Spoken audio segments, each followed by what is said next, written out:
What is going on, good people, and welcome to the script, the unfiltered, the unscripted, and the unapologetically real.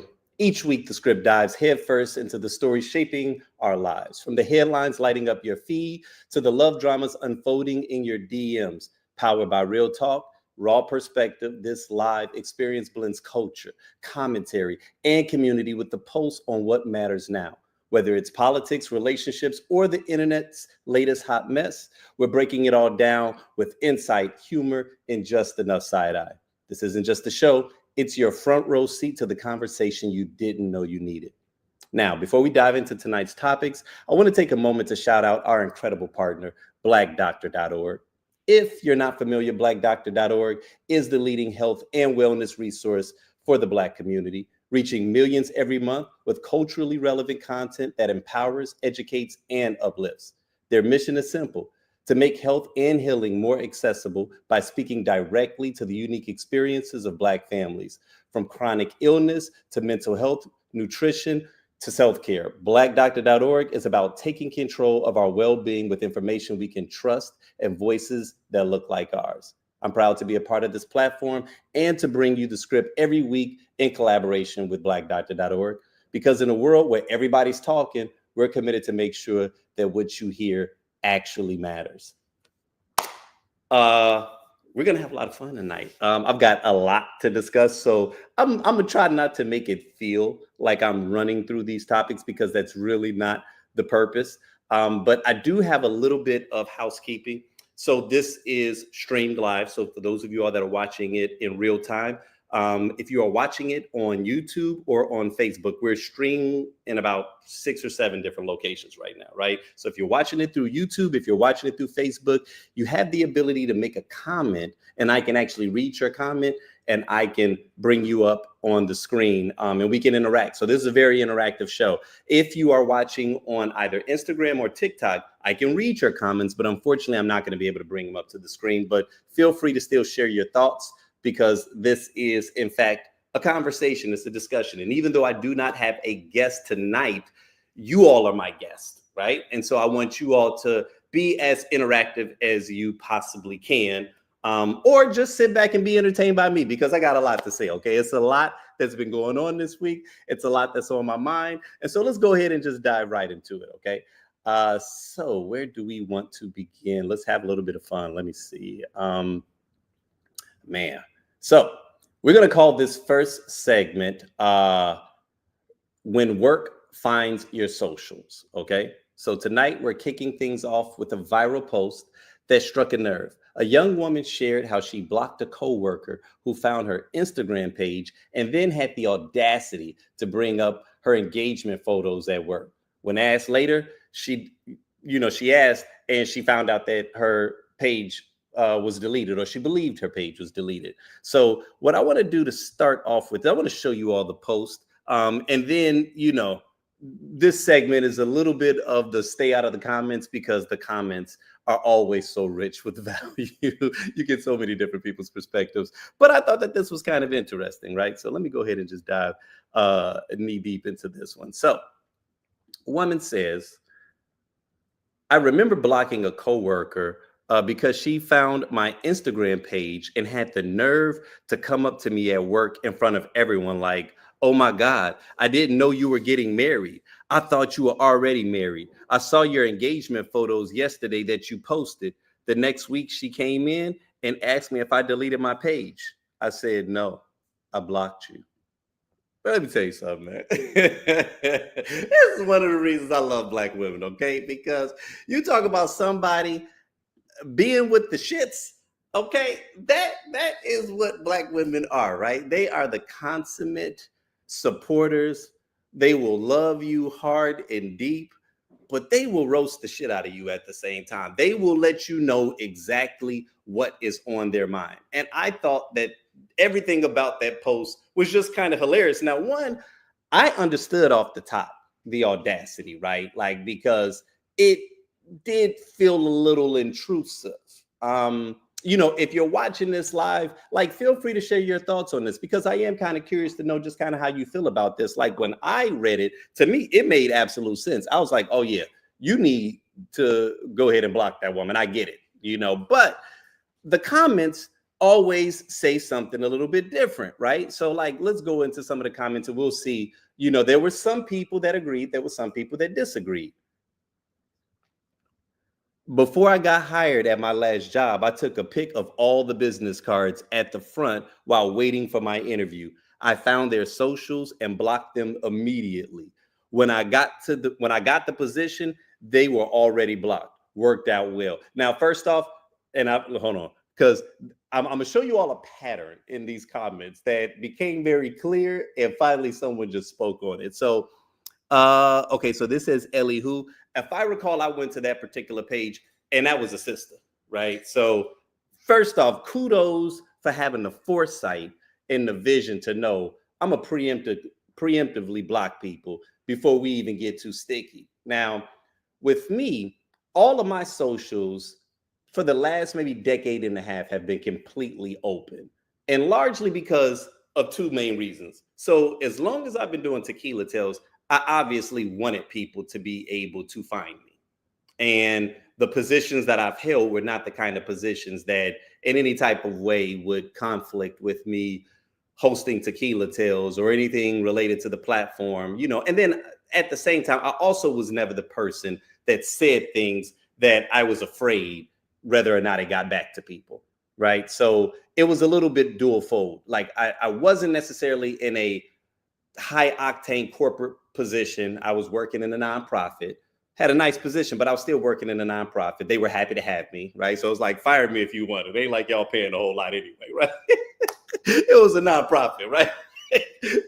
they were more than pleased. So they never had the audacity to go and have something to say about my social media page. But I can understand certain people being at certain gigs and just saying, I don't want a person to be in my business. But again, I also came from the frame of thought of I'm never going to say something on this public platform that would ever be considered inappropriate.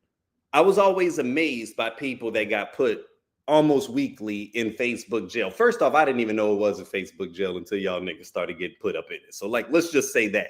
And the fact that y'all called it Facebook jail is, again, it's one of the reasons I love Black people. But y'all, we ain't no shit, because like you all literally made it a cool thing. You all made getting blocked and damn near kicked off of social media platforms a cool thing. Y'all was serving weekly bids in Facebook jail.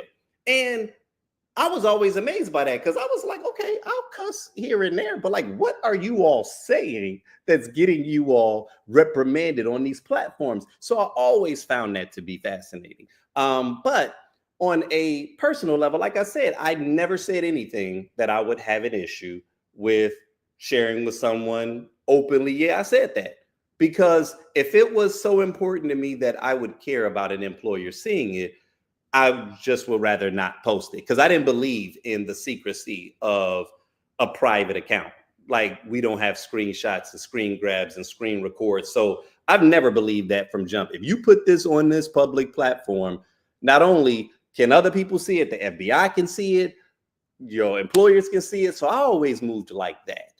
However, this is something different. And now that I think social media has become such a universal thing, I do feel like this topic is a little more nuanced now. And again, let's go into these comments. So another person said, and this one is wild, okay? Person said, gee, I had a doctor I work with come to me at work like, hey, I tried to search you on IG like all night and I couldn't find you. Her husband, who is also a physician there, jumped in to say, yeah, she literally stayed up all night looking for your social media. She just searched your government name too. She even made up names thinking it was you. That's why she's so tired today. Me. Excuse me? I blocked y'all and this office page.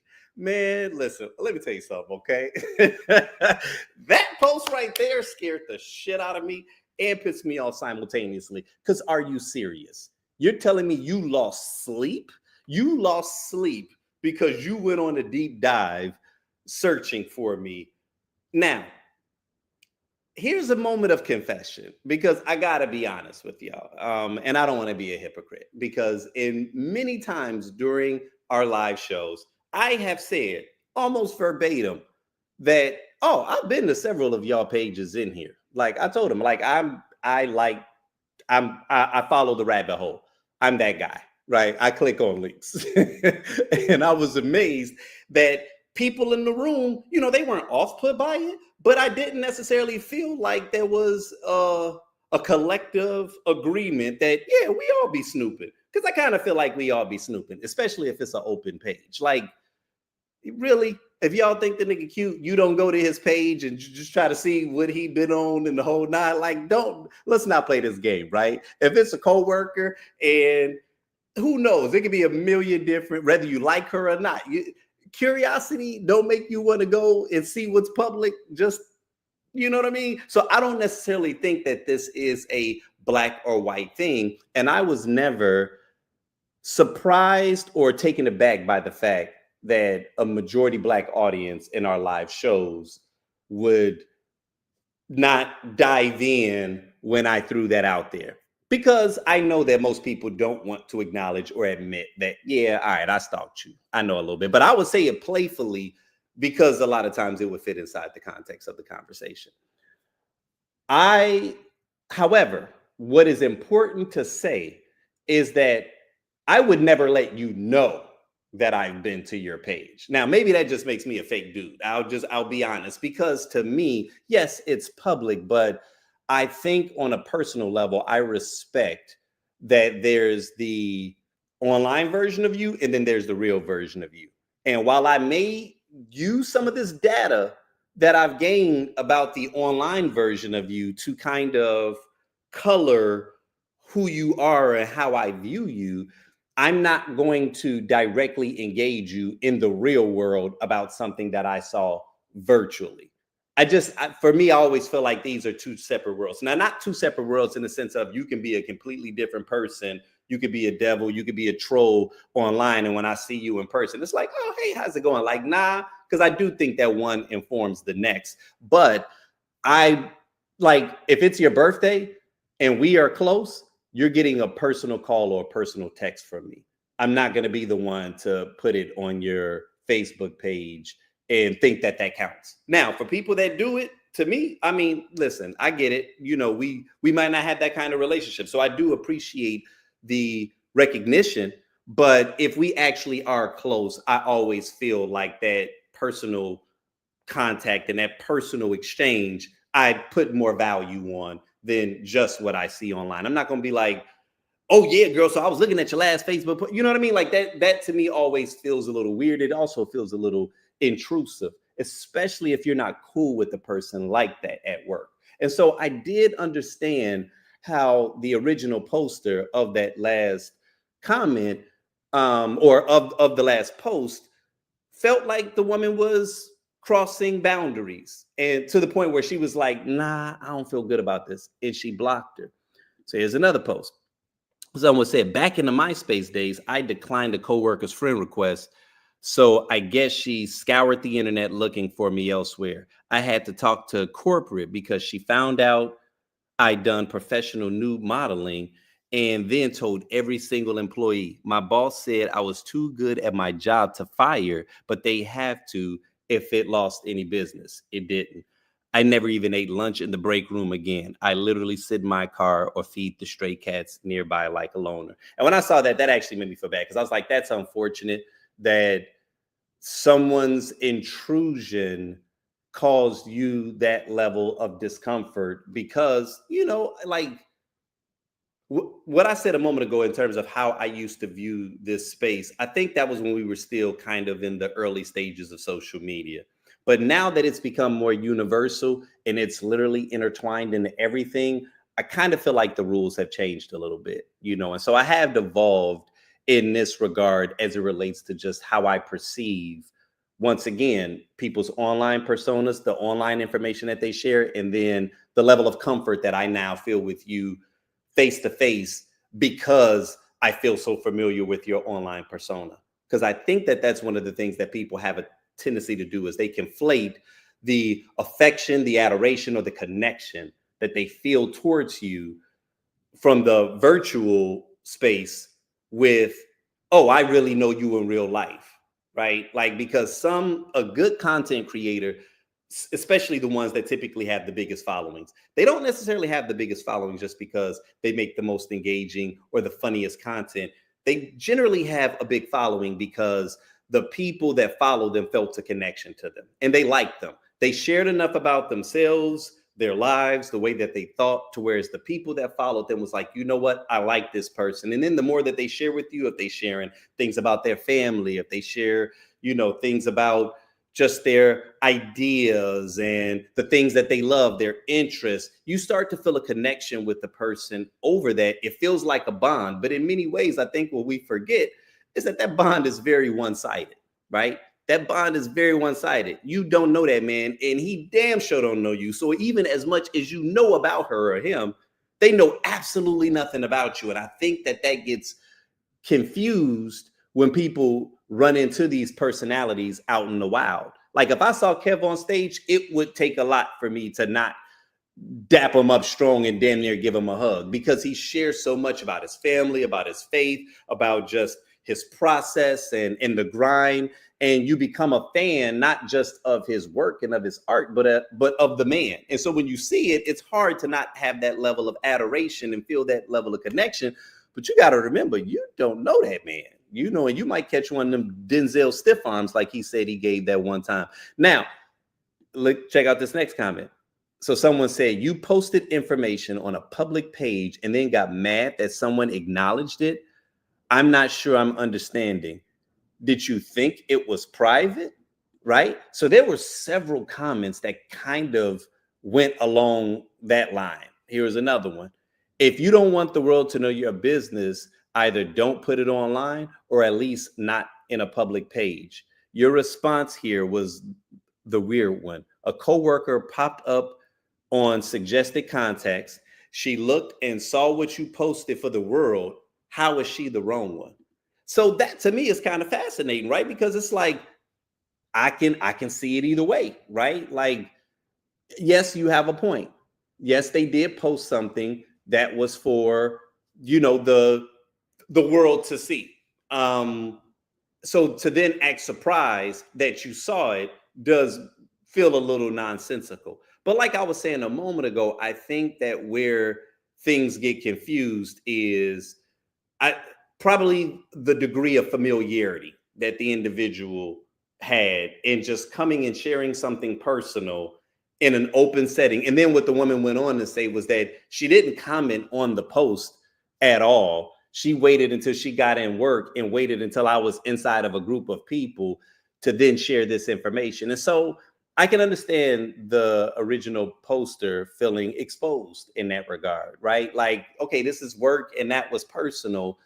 But then I can also, on a level, while I'm not excusing it, I can kind of see the innocence possibly in the woman that approached her at work, just thinking, oh, this is a celebratory moment, and just wanted to be like, oh my God, I didn't even know you were in a relationship. And just, she's probably a fan on some secret shit, right? And didn't know that the person that she felt super close with did not feel that same level of relationship with her. Because if she did, she probably would have known about the engagement when it happened. You know what I'm saying? You wouldn't have found out about this information via social media. And so this is definitely, I think, a situation that relates to boundaries, but it is a sticky one though, right? Because I mean, everybody does social media differently. Some people are the opposite. Some people will talk to you in real life and reference something from their social media, almost surprised that you didn't see it. And I've had that happen, to the point where I had to check a couple of people, because I want to be like, nigga, I'm not that keyed into you, okay? I don't know if you think you were my top 5.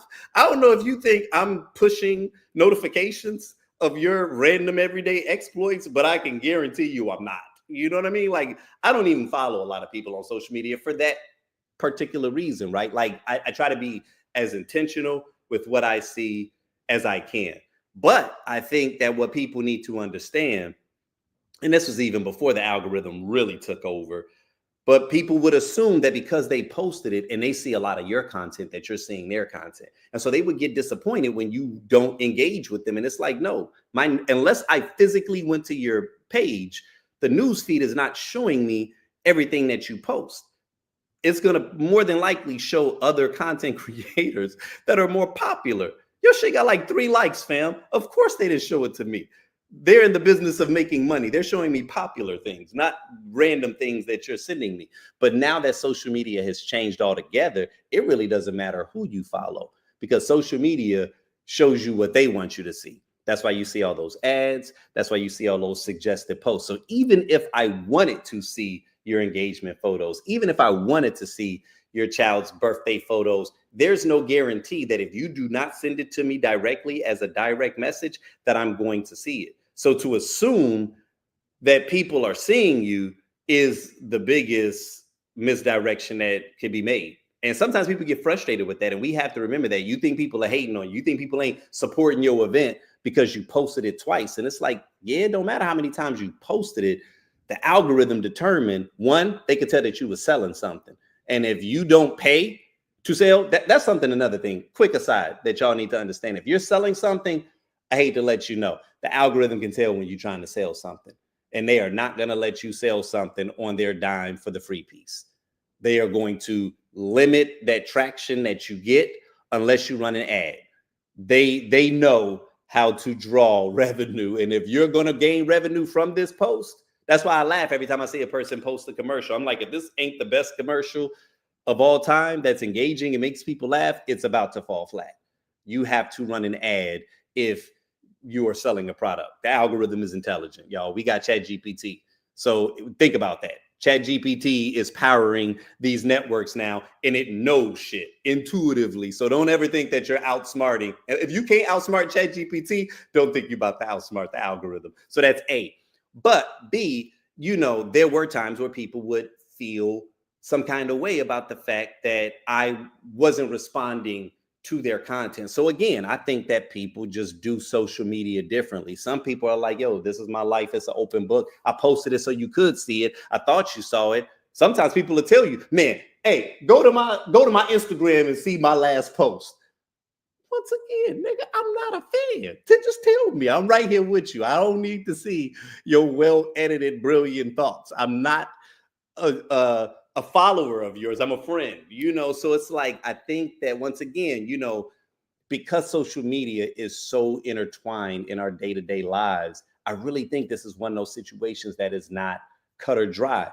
However, what was fascinating about that particular post is there was a consensus amongst racial lines. A lot of the Black people understood where the sister was coming from and was like, yeah, nah, I ain't got time for all that. The people that were a little offended, they were the white people.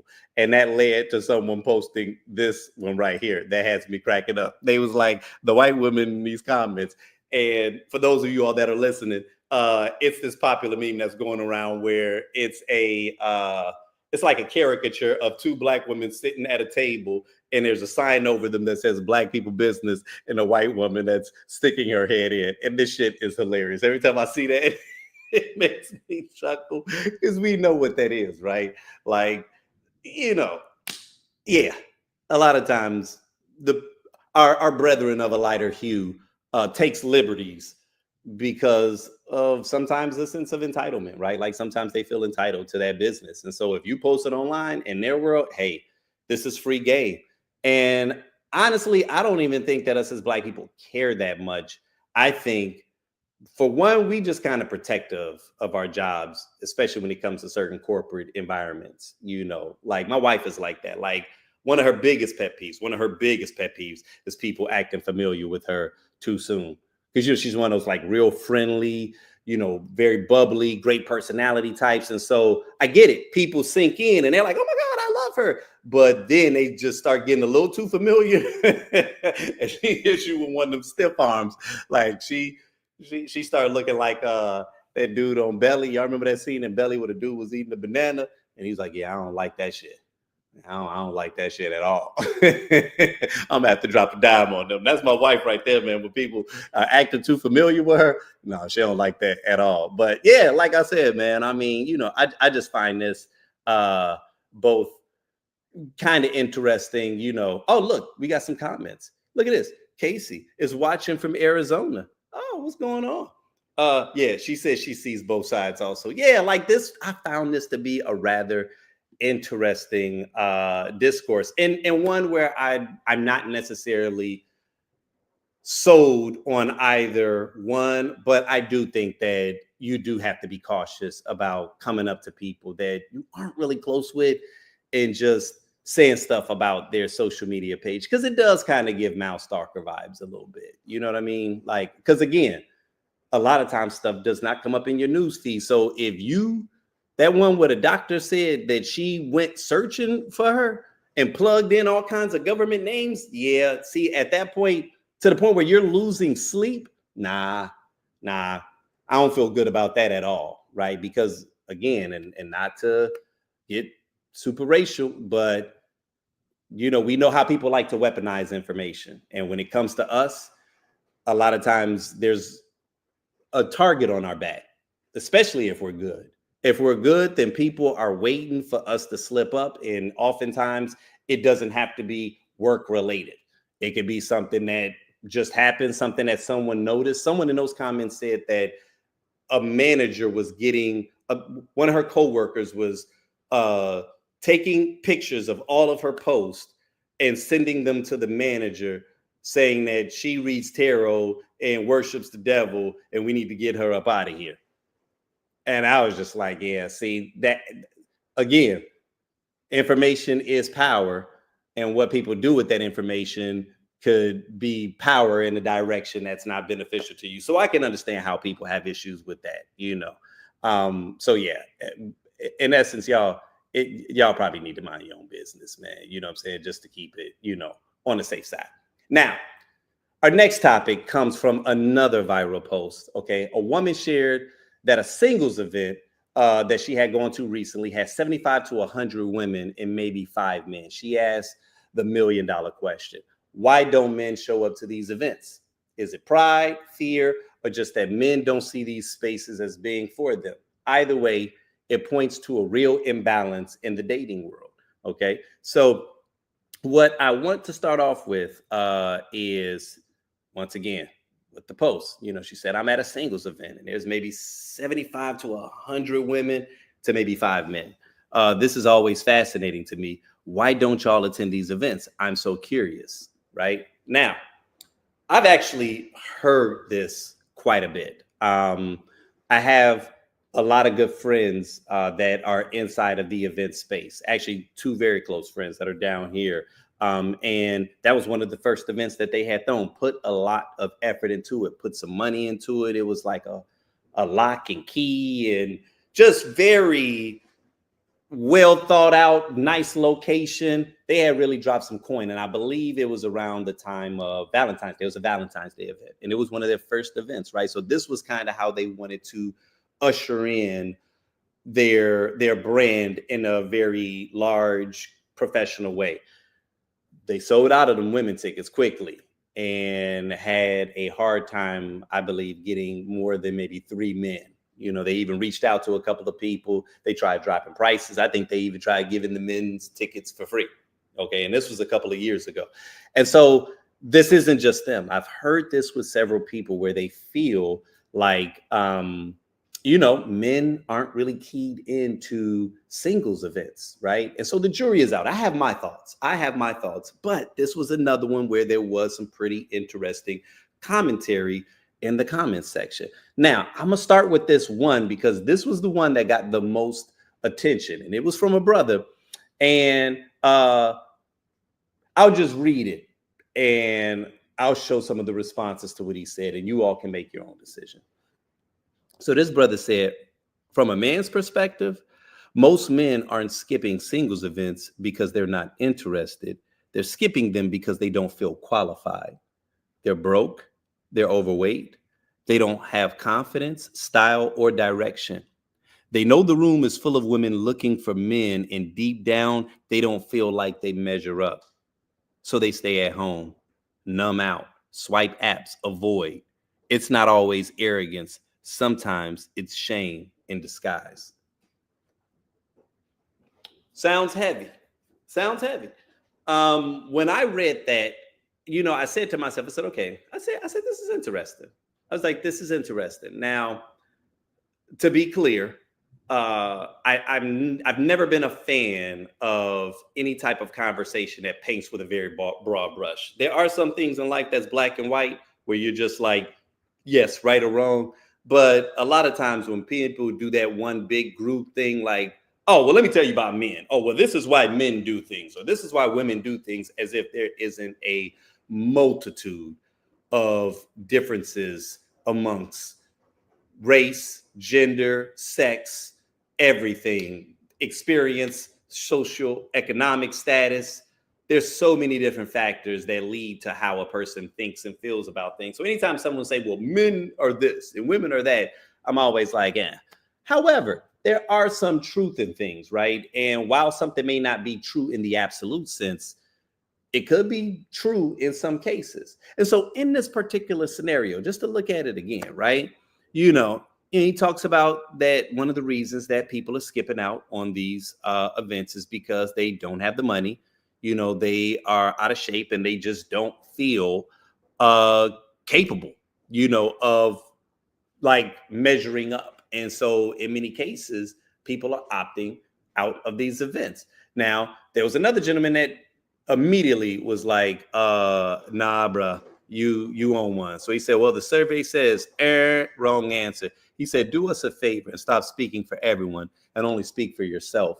Studies have shown that men aren't trying to date for several reasons, including but not limited to the fact that there are no incentive. Their efforts go unappreciated. They're not being acknowledged. They value their peace over drama, and they're really just over being taken advantage of and being viewed as a wallet. Not to mention a good portion of the good ones. Okay. Another brother said, this is true, but at the same time, the dating culture in 2025 is dead, especially in younger generations. I'm 24 going on 25, and the idea of a date to most people in my generation is a Netflix show and some good dicking. Now, just pause for a second, because I ain't never heard of sex being called as some good dicking. And like that, I don't even think that's new drip, but that's country as hell. But I still salute him for getting it off, right? Just Netflix is some good dicking. That's hilarious. But not surprising at the same time, because I have heard that, right? That dating, especially for the younger generation, is completely gone. Someone said, sounds about right. I'm not broke. I don't feel I'm conventionally the package people want, but neither is the girl I will want to be with. Some of us don't fit the mold. But hey, who says the women attending are either? Food for thought. Nom, nom, nom. If I knew about a singles event where 60 women were going and only 5 men were going, I'd be tempted and also terrified. See, that's another thing that people don't understand. It's like, I think that environment isn't very conducive for men a lot of times, because it does feel like a high stakes type of a situation. Like, I've gone to a few, and the few times that I've gone, it's always been either for business, tequila tales related, or because someone that I knew personally back when I was single and, in them streets would ask me to kind of pull up because they needed some men to be in the room and they knew I was good with the talking. And so I would come, and I'm be honest, I would clean up because I know how to run my mouth and I know how to engage. That's what I do. But that's the main reason why I've never gone, because I don't need to go. Right? Like, if you are the type of individual that can meet people out in the wild pretty good, then I don't need to go into a space where they're lined up. That's like, if you like to hunt, you don't just need to line up all the gazelles in a row, because then it's just target practice. It's not really you hunting, it's just target practice, right? If you typically are the type of individual that are either sought after or you go after the job that you want, you probably don't go to job fairs. And it's no shade to people that do go to job fairs, but I think a job fair is for a specific type of candidate and a specific type of position. But if you are the, I'm not going to use the word like an alpha, but if you used to kind of hunting and gathering on your own, you don't necessarily need the infrastructure of an event to cater to you. Someone else said, we understand that the men you really want don't have to attend these events. We're no longer dating women who feel like they are settling with us. Either we are that dude that y'all coming after, or we sitting out. No in between. That was interesting, and awfully transparent. Another person said, the men y'all looking for don't have to go to dating events to find dates. The men y'all are not looking for know this as well, and they aren't coming either. The 5 that were there are likely the lamest cats in town. Thanks for attending my TED Talk. Okay, he was just being an asshole, but not completely off the scent. So this one I thought was interesting. Someone said, so many theories come to mind. 1, men don't prioritize marriage and relationships the way women do. 2, on a Friday nights, most men are now gaming, betting, watching sports, doing things that don't necessarily involve them. 3, financially, dating will lead you to spend money, broke or not, and men now ask the question, is this worth it? And 4, speed dating is also not the best method of dating. It's giving pop the balloon show in real life. Dating like it's a career fair doesn't work for everyone. So that to me, I thought was kind of interesting. And I did think that that was kind of the most comprehensive. Now, overall, I don't think that it is one particular reason why you see more women than more men.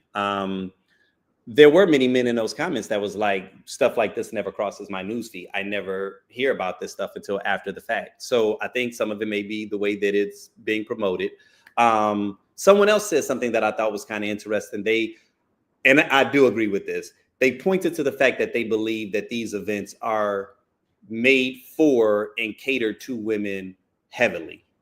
And no one is saying that you need to make an event catered to men, because I wouldn't even know what that looked like. And it probably ain't something you want to be in. You know what I mean? Like it might get a little raunchy. It might start to feel like tip drill up in there. But I do think that there are some things that can shift in the way that, at least the way many of these events are designed. You know what I mean? I don't think that it's a man thing to do. And I do think that it places a degree of pressure on men to have to perform, right? Because again, men are normally the ones that are hunting. So even in the way that the events are set up, normally it's women sitting down and the men are the one that are cycling through. And so the moment that we sit down, we feel like we got to sell you, right? And so some men will point to the fact that it feels like a lot of rejection, right? Like, let me just go ahead and just sign up to get rejected by like 40, 50 people all in a row. You know what I mean? So there's a little bit of that.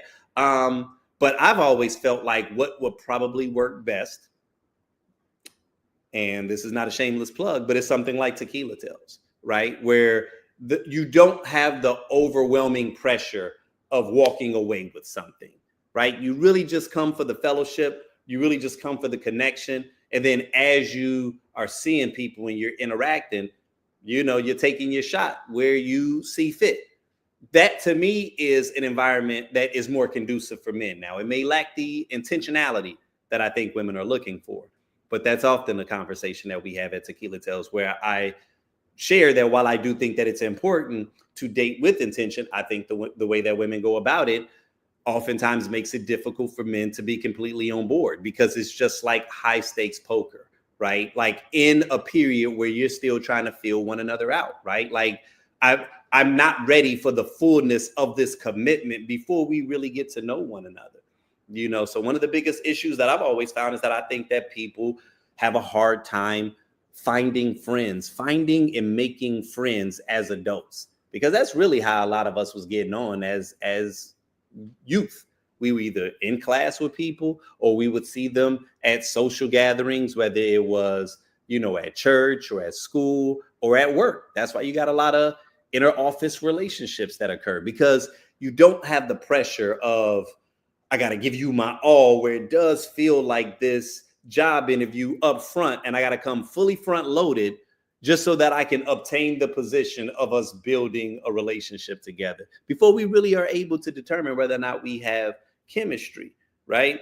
But then people are like, oh no, well, that's what dating is for. It's like, yeah, but dating generally, when done correctly, comes at a heavy cost for men, right? And so it's not even just about that, like, yeah, men are broke. It's like, nah, is it that they are broke, or that men can't afford to go on 3 different dates with 3 different women every week, the same way that women can go on 3 different dates with 3 different men? And this is no shade to women, but let's keep it a buck. You all do have the capacity to do that. I've had friends that do that when they was, on Match and on not Bumble, because Bumble's a little different, but Match and, Plenty of Fish and whatever else. Oh man, they inbox stayed full. And if they saw the guy and liked the profile, and the dude was a go-getter, they was going on dates. So one of my homegirls, I mean, it was sometimes that she was doubling up. Okay, I got a lunch date with him this Saturday, but then I got to try to figure out how I'm going to leave because dinner starts here at 7. And I'm just sitting there like, must be nice. You know what I mean? Because I'm just like, well, shit, no, I can't do that. I had to be a sniper. You know what I mean? I couldn't do the, musket or the, machine gun approach. No, I had to be a sniper. When I loaded this weapon, I had to hit, okay? Because if I'm about to drop a couple $100, shit, if I ain't closing the night,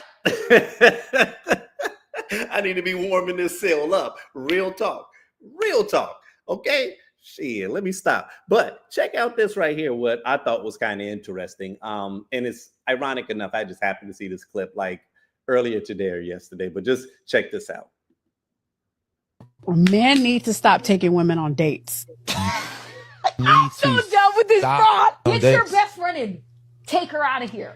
You need to stop going on date. I'm going to say why. You should never take a woman out on a date that you don't have vested interest in and that you're not sure she has a vested interest in you. Stop trying to disillusion her with your money, your resources, your ability to buy her roses and all that dumb stuff. That's not dumb. Disillusion me, baby, all day. What has that gotten you? Where are they? Exactly. So stop doing it. You're wasting your money. You're wasting your time. If you want to know if a woman is interested in you for real and wants to not just use you as a meal plan, because let me tell you, a lot of my homegirls are going out with you because they are bored. They don't have nothing to do. They're not over the other dude. Somebody else in Vegas or New York hasn't hit her back yet, so she's going out with your stupid. Jenny better eat the up. She kind of got us. I've been there, so stop taking her out on dates. And what do you do to get to know them? Don't buy her anything. Don't spend a dime. Don't spend a nickel. Don't spend a penny. Go somewhere that is free. And if she is unwilling to go there with you, don't go out with her. It should be free. Pick me I don't care. Because FaceTime. Talk to her on FaceTime. Talk to her on the phone. If she wants something from you without knowing you, she's playing you.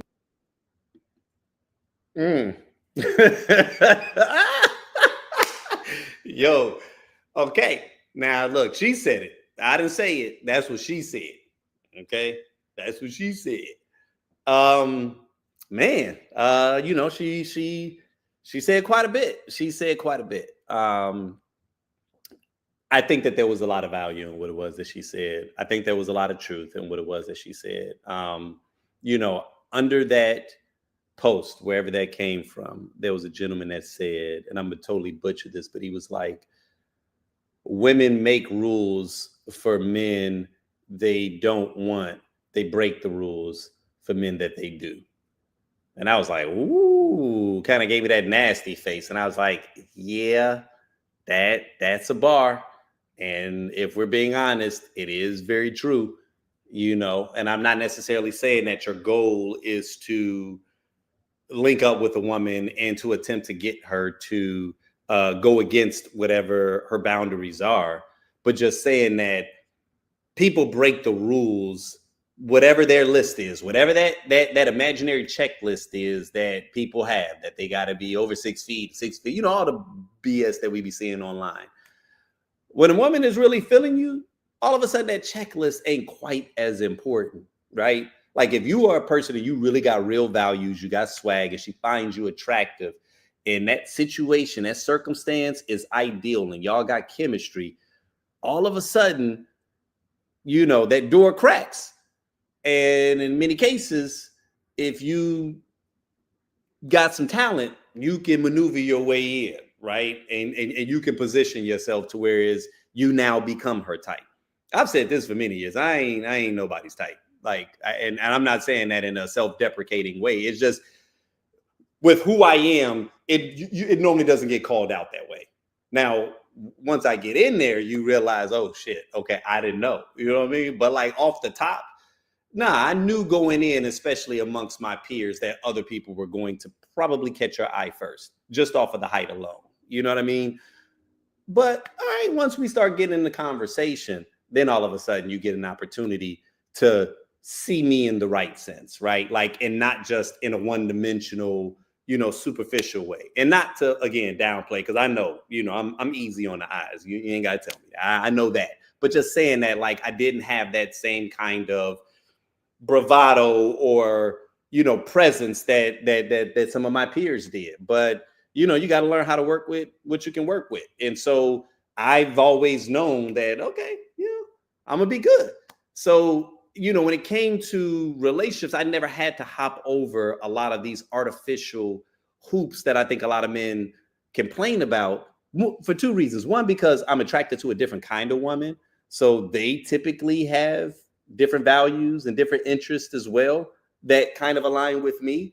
But then also, too, I didn't lead with the money. And I do think that that is something that a lot of times men have a tendency to do, right? Is it's like you lead with the money, you lead with all the superficial stuff, and then you get disappointed or upset when you're being judged off of that. And it's like, well, then that should not be what your foundation is. You know, even if you took a person on a nice date and the whole nine, like if you think that the money that you have, if you believe that your earning potential is what is the most foundational in your character, then yeah, then you are going to be a target, right? You are going to be a free meal. And I think that there are a lot of men that they haven't, they will go towards trying to be the nice guy first, but they're not really a nice guy, but they're trying to use the nice guy kind of avatar as a bit of a tactic to get in deep with women. And then when they realize that, you know, they want to use their money, they wanted to use, as a matter of fact, I just saw a hilarious reel earlier today. Oh man, I should have queued it up. Where it was this, it was this heavyset guy, and the caption was like, "When you leave the wrong uncle around your lady," and so you know, and it was a funny reel. But he was basically, he pulled out a big knot of money. He was like, "Man, you see what that is? Man, that's a bankroll right there. Man, this look like this is yours right here." You know, this is typical toxic old man, you know, sugar daddy game, right? So it was just hilarious to see that. But it's like, you know, everybody is always using whatever they think is their strongest bait. And if you think that money is your strongest bait, it's like, all right, cool. If you're going to enter this being a sugar daddy, that's the job you signed up for. So don't get mad that she's not honoring you like a king when you signed up for the sugar daddy role. You know what I mean? And but I will say though, I see a lot of men on the internet, and they probably would be classified as incels, you know. And while I believe that they probably are, it does not invalidate the fact that there seems to be a large gathering group of individuals that really have this perception that women only desire these superficial things. You know what I mean? So even while what the woman shared about not, you know, spending money on dates and this is that and the third, I don't totally agree with that, right? Because regardless of where I was at financially, I was always spending money on dates, right? Like you always enter a space with your best foot forward and just wanting a person to know that you appreciate them, right? And wanting them to feel like you valued the time. That's I come from that school. Now I'm not saying that that's the only way. In most cases, I wasn't doing that until we had already gotten to a space where I knew I liked this person. Again, I've never been that firing in the dark type of person. I've done it on a few occasions. You know what I mean? But I didn't see enough success to warrant that being my go-to strategy, where I'm just like, yeah, I'm gonna just take women out on dates. You know, like I've had some strong income years and I still didn't have the kind of revenue. I was like, yeah, I'm just gonna take her out on a date to get to know her. You know what I mean? Like, I make wiser investments. You know what I mean? Like, because I don't know, that's always felt shallow to me. It's always felt shallow saying, let me spend some money to get to know you. You know what I mean? Especially knowing that the best kind of relationships are ones where we both value one another or we're both attracted to one another. Like, I've never sought out a relationship where the attraction wasn't mutual. You know what I'm saying? And I feel like if I got to sell you too much, I got to hook you too much and do all of this extra shit just to get you in that position, I got to be prepared to do that and more to maintain you. And at the end of the day, it's too exhausting, right? It's much easier to just be your authentic self, right? And so I've always appreciated environments where being my authentic self allowed people to be magnetized to me, to whereas we can then determine whether or not we wanted to take that step together. And it ain't like we got to be best friends, but just that little middle ground, some sense of familiarity, you know. And I'm gonna probably, if I was just hollering at you in the wild, I'm getting that number. Yeah, we are gonna have a couple phone conversations. You know what I'm saying? And the way I do phone conversations, by the time I spend some money on you, I know you, because we didn't probably talk for several hours, and that might just been a couple of conversations. You know what I'm saying? Like, I'm gonna get in your head so that when we go on this date, it's just a continuation of the good vibes that we've already had over the phone. And I don't know if people are missing that. You know what I'm saying? Because that used to be the way it was back in the day. You was always getting numbers, and then y'all was talking on the phone, and then eventually y'all would go out. But I guess, I don't know, maybe niggas is too busy nowadays. Is that what it is? That we no longer do the phone conversations because we too busy? And it's probably a lot of texting. You know what I'm saying? And people are mistaking texting and virtual exchanges as authentic communication. That's really what it is. You know what? I just had that epiphany. Y'all niggas need to get back to phone conversations. That's y'all problem. We need to get back to phone conversations. So any dude that's out here complaining about, oh man, you gotta spend all this money on the first date, bro, that means that your conversation game is shitty and you probably need to work on it, right? Because if you could actually engage these women, you could give her a phone conversation and lean on her ear a little bit. And then by the time that y'all going out, you all are already in a better position. You know, like I said, I don't think it's a bad thing to spend your money. I just don't think it's good to lead with your money. I don't think that making your money the foundation is beneficial unless you want a transactional relationship, because some relationships, that's all it is. And that's cool, right? If you got more money than time, and really what you need is just somebody to kick it with and to, you know, go out on dates, you know, get a little intimate here, there, or whatever, you buy a couple of things. Hey, I get that. And there's nothing wrong with that. I think that there was a period where that lifestyle got glamorized, and a lot of people thought that that was the rule and not the exception. That's the exception, right? I think hip hop had a lot of our heads messed up about just what dating and what life was supposed to look like. And we was all going in major debt, you know what I mean? Trying to impress people that really didn't even like us, you know. But, you know, as it relates to what she said, excuse me, I do think that it is a good thing to not be afraid of spending some money, right? When you're taking someone out, right? You want to have a good time. You want to make certain that it's special. But I think that the one caveat needs to be that you just need to be a little bit better at how you're qualifying your leads. That's what they say in sales. Like, are you qualifying your leads? Is this really someone that is in your range, right? Are you shooting a little too high? Sometimes, man, we got to be honest with ourselves. I be telling this people all the time, man. I think the majority of the issues that's happening online is you get the bottom 10% of one group is arguing with the top 10% of the next group. And then the rest of us in the middle are just stuck in this conversation, right?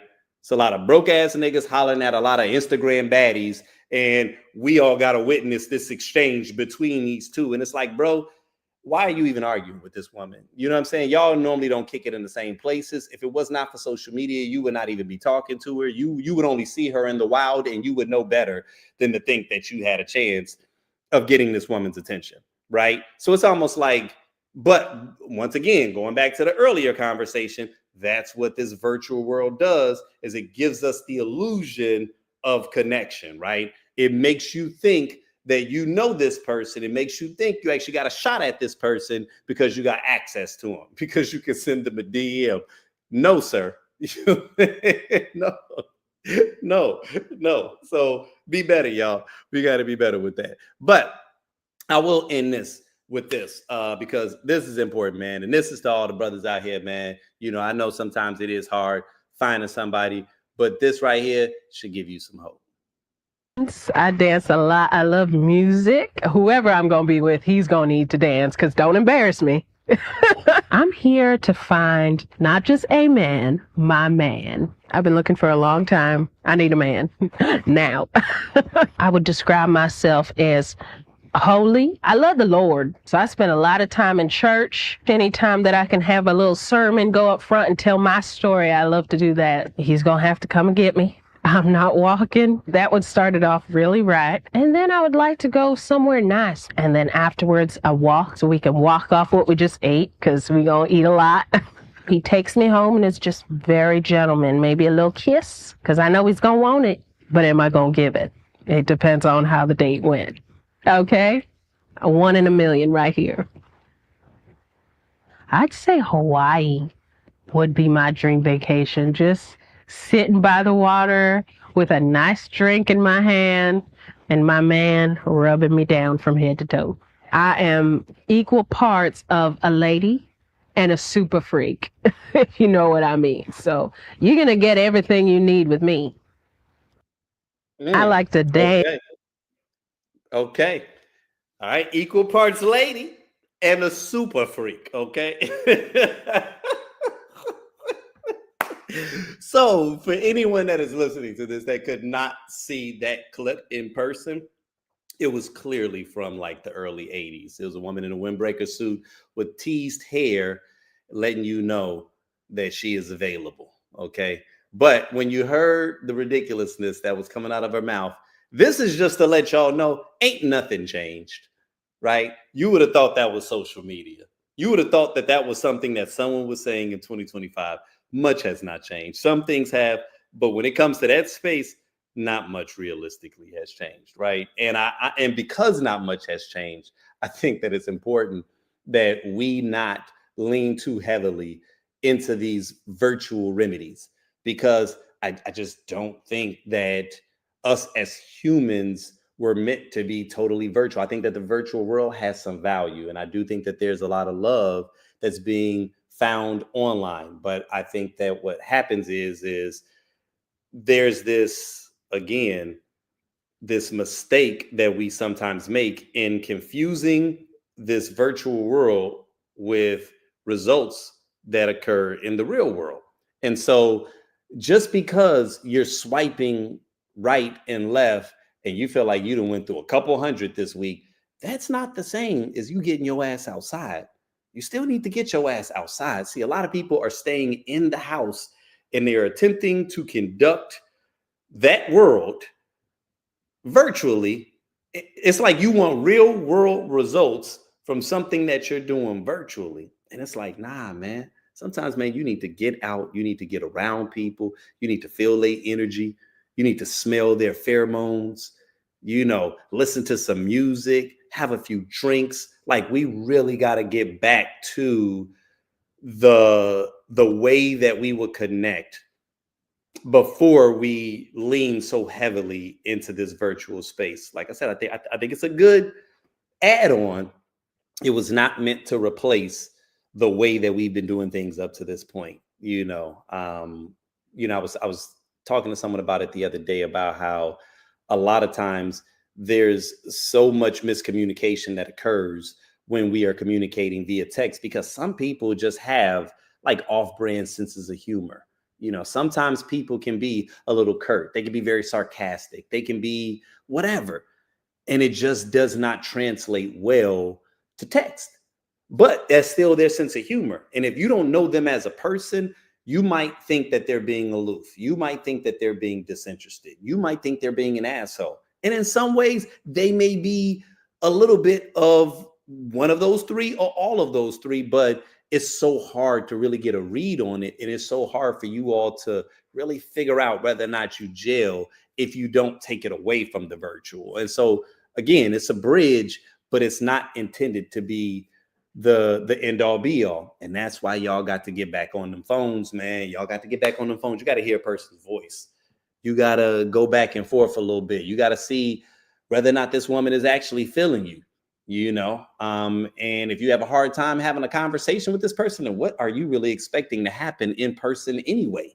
It probably means that you need to work on something then. If you cannot have a phone conversation with this person, is this really someone that you were trying to build with?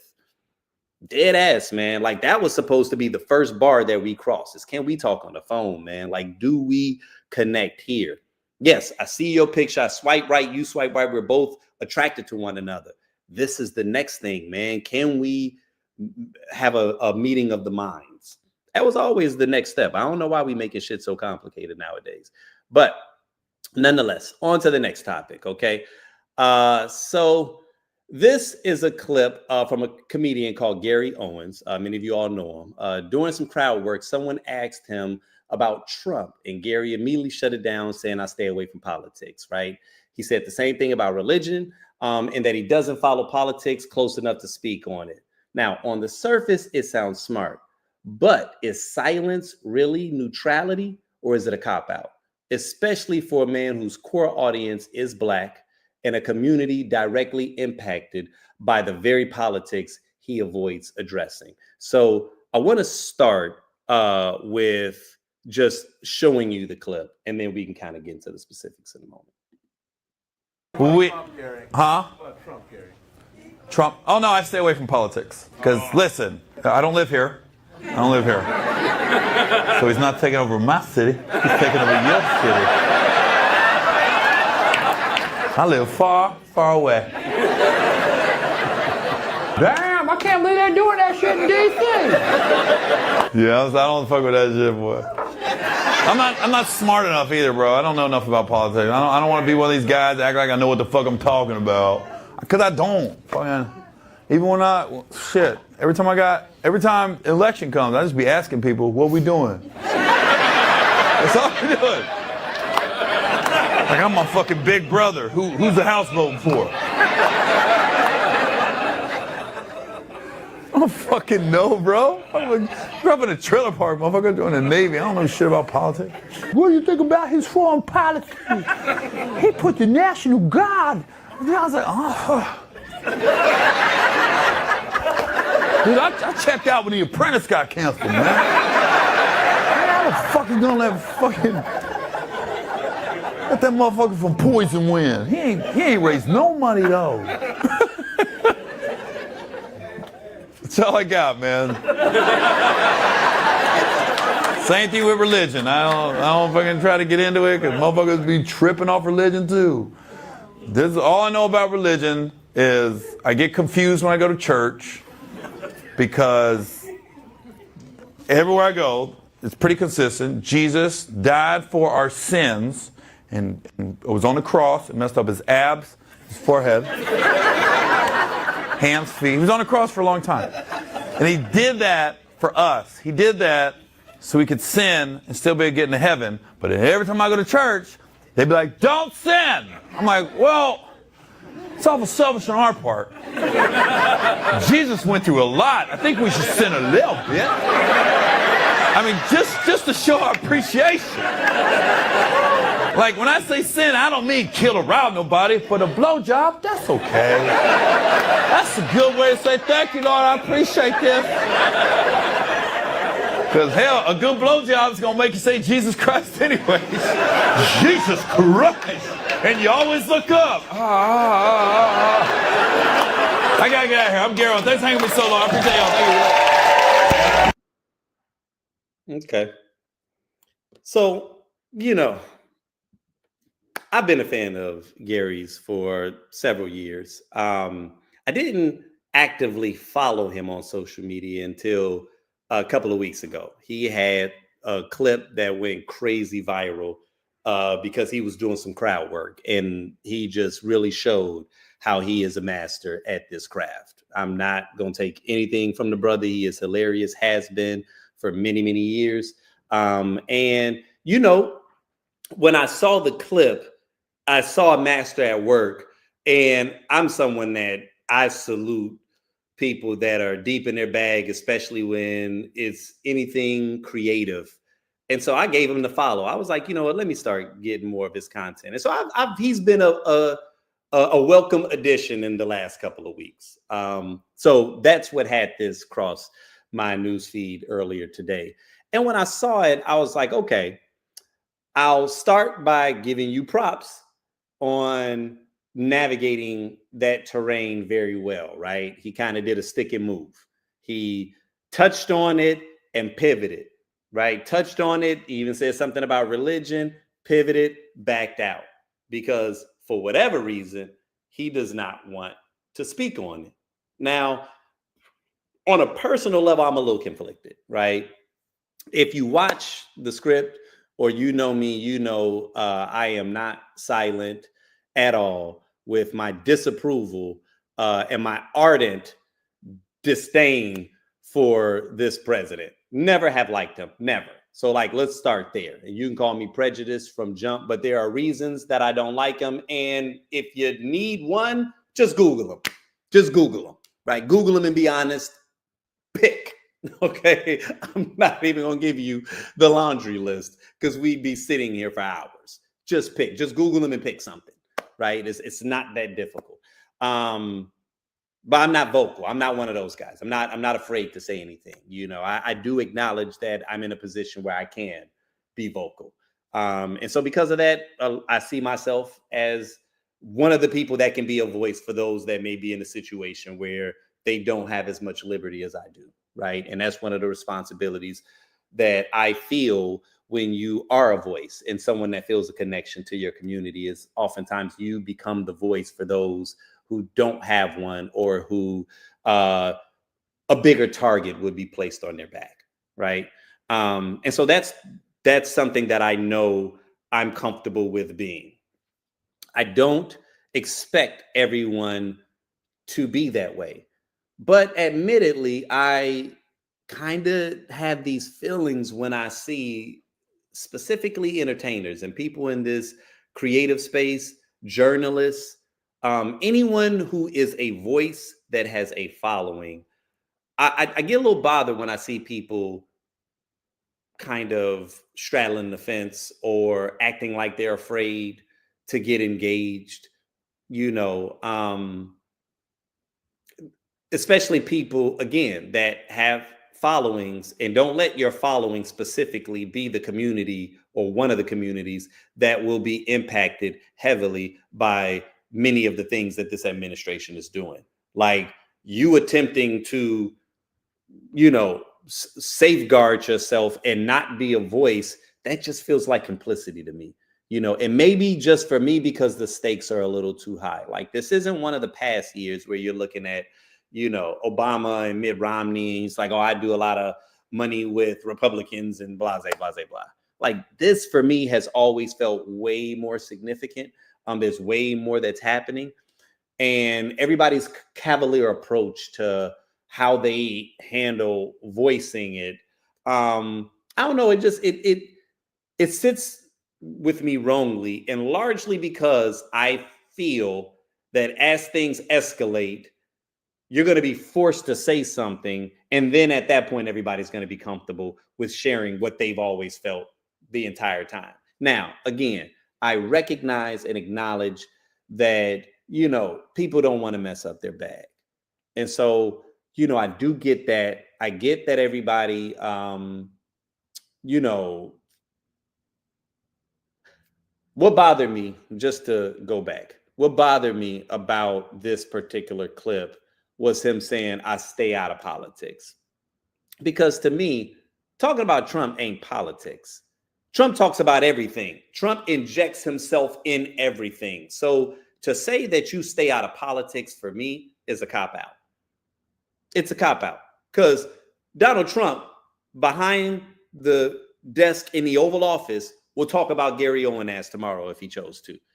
Donald Trump talk about everything but politics, right? So for you all of a sudden to be like, oh, when it comes to Trump, I don't talk about that. Are you serious? This ain't politics. Nobody was asking about your fiscal, what your thoughts were on fiscal policy. Well, what do you think should happen with Iran? Like, nobody was asking you that. Somebody just said, what do you think about Trump? What do you think about that person that's more of an entertainer than a politician? What do you think about him? Because you're sitting here doing crowd work and you talk about everything else. You comfortable talking about Black women. You comfortable talking about Black culture, right? As an outsider. But when it comes to white culture, oh no, let me tiptoe around this.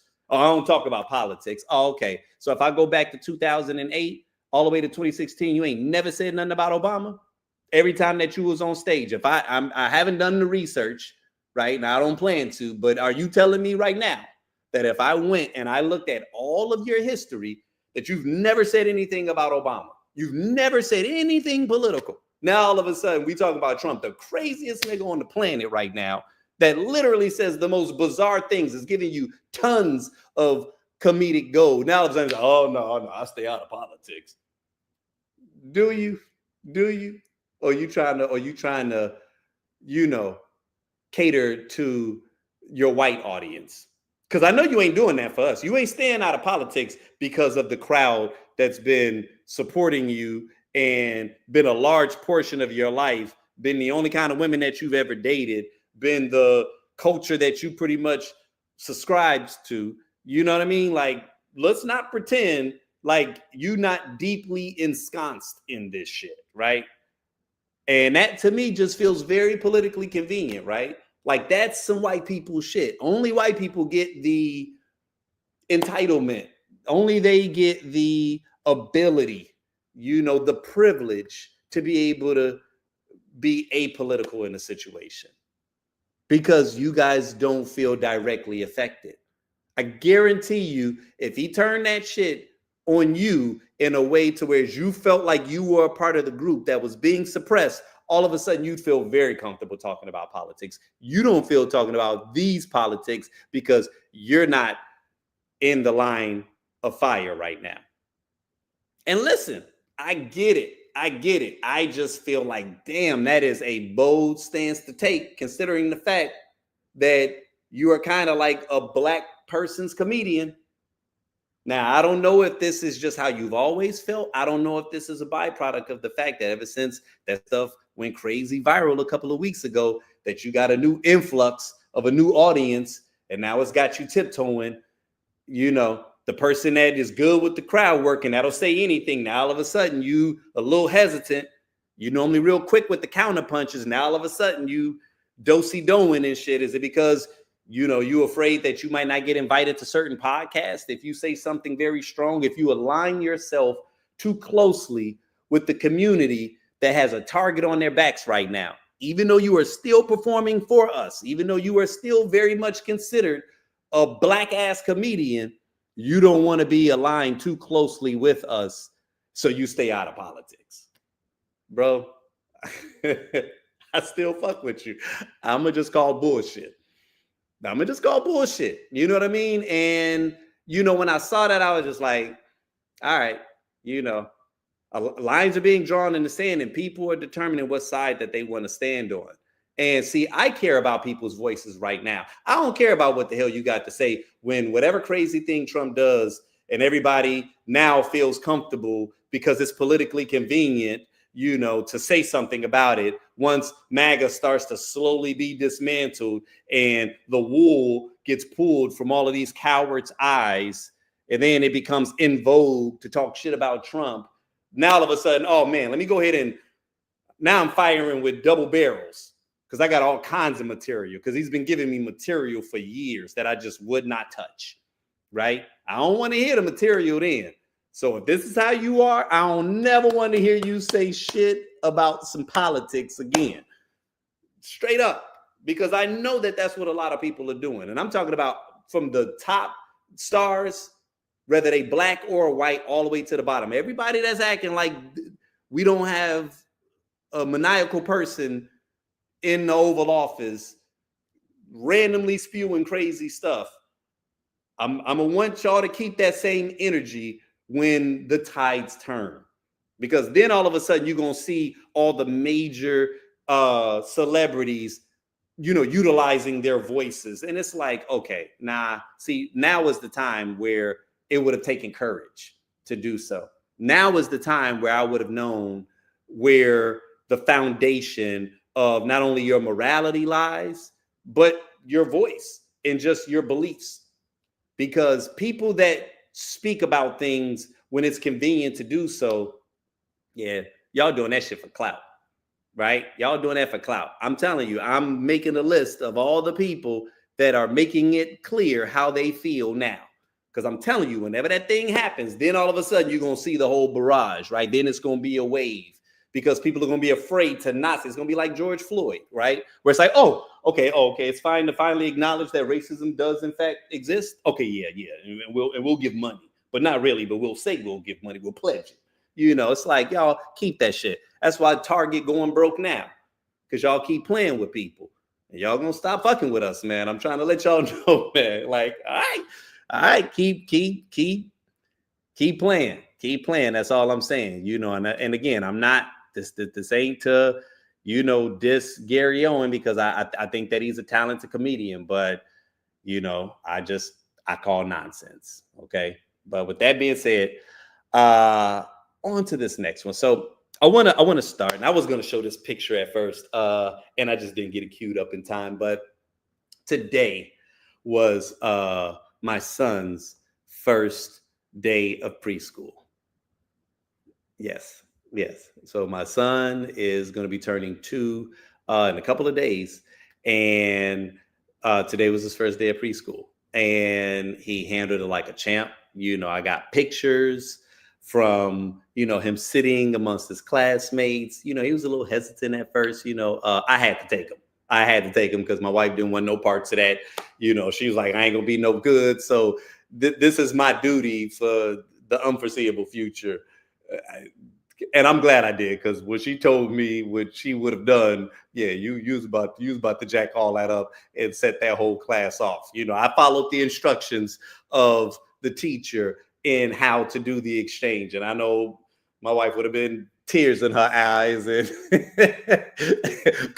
calling him as she walked out the room and making him get lit and then setting the entire room off. So it was best that I went alone, right, and handled it. But it was really a beautiful experience, and I felt good. The way that the preschool is set up is they have it's a small group. It's 6 kids overall. There's 2 2-year-olds, 2 3-year-olds, and 2 4-year-olds. And I feel like there might be some 5-year-olds somewhere too, but typically she keeps a small group of about 6. And she tries to keep it as well balanced as possible, because I think that she wants everybody to have like a well-rounded experience. So I'm not saying that she held spaces for boys, but I think that when she saw she had all girls, not only was she excited about, my son being a part of this, but I think she had anticipated some other boys being a part, and she was, hoping that more would join. But as it turns out, there was a point where she had to close the ranks. And so now as it sits, it's going to be 5 girls with just my son. Now, would I have liked more balance? Yeah. Do I care? Not really. Right. But it got me to thinking, as I was driving back, and this is non-scientific. This is not proven, so this is a hypothesis that I may actually verify. And I'll get back to you guys on this, but I was surprised to see a class that was so heavily skewed towards girls and absolutely no boys, right? And it made me wonder, like, okay, so where are the boys at? Because I know boys are being born at the same rate that girls are. You know what I mean? Like, is this a decision of the parents? Is it that parents of girls are a little bit more like on top of things and aware of the fact that, oh, she needs to be smart because we can't have no dumb girl, right? But when it comes to the boys, it's like, oh, he's just running around and hitting his head on the pole right now. He fine. You know what I mean? Like, is it that kind of a thing where like we don't engage the boys from an intellectual space until later on? You know, now I am aware of the fact that they have shared that women develop faster. And so, you know, you see that a lot, that you do see that women will grasp things a lot faster and they start maturing before boys do. And so I'm very much aware of that. But I was still surprised at that, because it's not like just because they develop faster that preschools are not admitting boys. You know what I mean? So it just made me wonder, like, why the disparity? And so when I was talking to my wife about it, she was like, well, you know, a big portion of her, you know, clients are referrals. So it may not be anything scientific. You know, I have seen some classes in the past where there were more boys there. It felt a little bit more balanced. So this could have just very much been just that. I said, you know what? You're right. I was like, I'm going to ask, though, because, and not because, like, you know, it bothers me as it relates to my son being in the class, but I'm just going to be curious to know, on average, from an enrollment perspective or from an application perspective, how heavily skewed is it with people applying for this preschool that have little girls versus little boys? Because that's going to be very telling. That's going to be very telling. There's been a lot of conversation around how, you know, we've been failing our young boys, you know, and just for a multitude of different reasons. And a lot of times we typically only address this stuff like once we become men. But I think that there's starting to be a lot more conversation, specifically as it relates to early childhood education and just the ways that Black people and specifically Black boys are socialized. There was one video, and I did not cue this up, but they did a project recently, and I'm trying to think of who it was that did this, but they basically set a group of kids in a room, and they did like a blind, you know, survey or whatever of like who people thought would have the most disciplinary issues. And by a large percentage, people picked out the Black boy. And so they did the statistics, and they was running the statistics on this. And as it turns out, even though Black boys comprise like a very small percentage of overall like preschool and like nursery school attendance, they amounted for over 40% of suspensions due to disciplinary actions. And so one of the things that this report was attempting to define, like, is it really that these Black boys are acting in a way that is causing disruption, or is it just people's disposition and believing that these Black boys were going to be problems from jump? So anytime anything happens, you're going to automatically respond to it a little bit differently than if it was, say, a young white girl. Like, automatically, when we see a young Black boy doing something, if we're already predisposed to the thought process that there's something wrong with this child, or that this child is, you know, more inclined to be violent, more inclined to be an issue, then we aren't going to meet them with the same level of patience that you would their white counterparts, right? And so, you know, that led me to this next video that I want to share, that I saw this a couple of weeks ago, and I saved it because it just felt important, right? Why Black boys are failing in school and why Black men are not going to college. You ready? Here we go. Take a look at these 4 kids. These preschool teachers watched a video of them playing for a 2016 study. The study asked them to press the enter key every time they saw a behavior that could become a potential challenge. But the thing about the study is it's kind of deceptive. There's actually no misbehavior in the video. The kids are actors, and the researchers were using eye tracking software because what they really wanted to know was when teachers expect misbehavior, Who are they watching? The study found that both white and black teachers spent more time gazing at black boys than other children. Black boys make up less than a quarter of the nation's preschoolers, but more than 40% of preschool suspensions. The study's lead researcher told the Washington Post that implicit biases don't begin with black men and police. They begin with black preschoolers and their teachers, if not earlier. And there you have it. Everyone's dropping PhD level thesis think pieces on why black boys are not going to college when it's very, very simple. Black men, black boys exist in a system where everyone and everything is designed to make them fail. You saw that. In the longer documentary, someone sent this to me. Thank you very much, by the way. It's because of the video I posted. Thank you for the person who sent this. As you saw in the longer video, right? In the longer video, I remember seeing in the longer one, the boy was penalized. The black boy was penalized. So imagine living in a system, existing in a system, in a society, in a classroom where your everything is when the boy is playing, doing the exact same thing that every other child is doing, he gets penalized for it. This is the real world. So by the time these young black boys get to middle school, school is not as fun as it is for everybody else, because for them it is a place of antagonism. Once they get there, even without doing anything wrong, they are always wrong. By the time they get to high school, that's why a lot of black boys drop out of school, because the reason everyone's giving think pieces, no one wants to acknowledge this, is because we'll talk about psychology.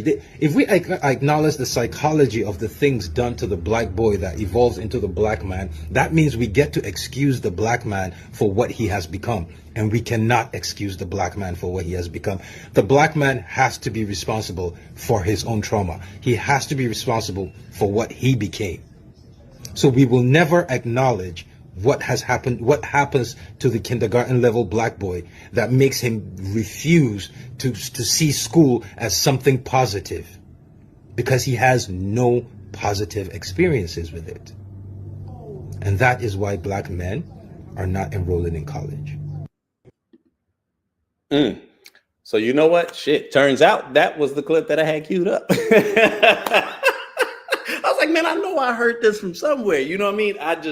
I remembered that brother speaking, and that's why I was like, I definitely wanted to incorporate this, but I'm glad that it did give light to the actual study that I was referring to, because of the fact that in a nutshell is something that definitely needs to be addressed, right? And so, you know, when I see it on two levels, because while that study is what it is, I'm also thinking about like how men are socialized, you know, and not just black men, but then even just men in general, how we don't seem to acknowledge and appreciate intelligence as much as we used to. And maybe we never really have. You know, intelligence is almost seen as, you know, a feminine attribute.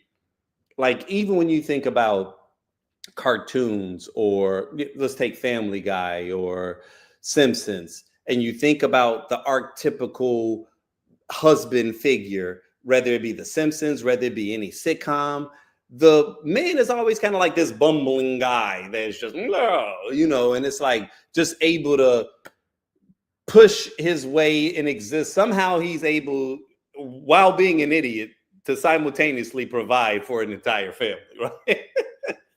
It's like, how is this happening, right? But that becomes the archetype. And, you know, sometimes in media, we see these things and it can start off small.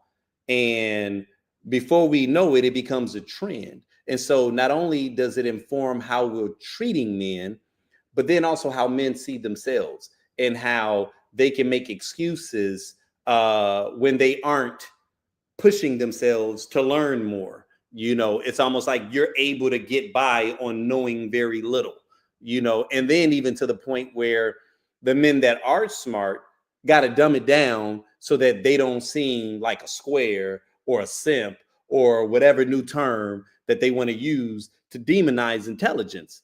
When in reality, it's like you should be taking ownership of that. I think about how many of those rappers that we later found out was like super smart, but then every time you saw them, they was like fully golded up and tatted up and just almost like a caricaturization of Black people. Like when hip hop made that shift away from the pro-Black, conscious, whether it was Public Enemy or Tribe Called Quest, Native Tongues, like when we made that shift, and then we went over into the gang culture space, and it was like we never really left that completely, and it's just unfortunate because it's almost like then we start to associate these things with masculinity, and any deviation from that is not masculine, right? Like that's why you almost see this resurgence of people calling themselves nerds and considering themselves nerds. And you really start to see that the Black nerd community is emerging, because I think they've been in the shadows for so long. You couldn't even acknowledge that you liked those things, even if you was someone that was engaged in some extracurricular activities, if you was someone that played sports or, was doing some street shit. If you just happen to like Japanimation, who was you going to talk to that to, right? So it was almost like the things about you that went above anger, the things about you that went above misogyny, these are the only things that we can associate with masculinity, right? And then anything else is not masculine. And that's from us sometimes. That's how we look at one another. Like we are afraid of being intelligent around one another. And that to me is the most insane thing on the planet. Like, and right now it's happening at the highest level. I literally saw a video earlier today where it was Trump and like his cabinet. And it was like a solid 2.5 minutes straight of everybody just giving this dude a hand job, a verbal hand job. It was the most disgusting thing you've ever seen.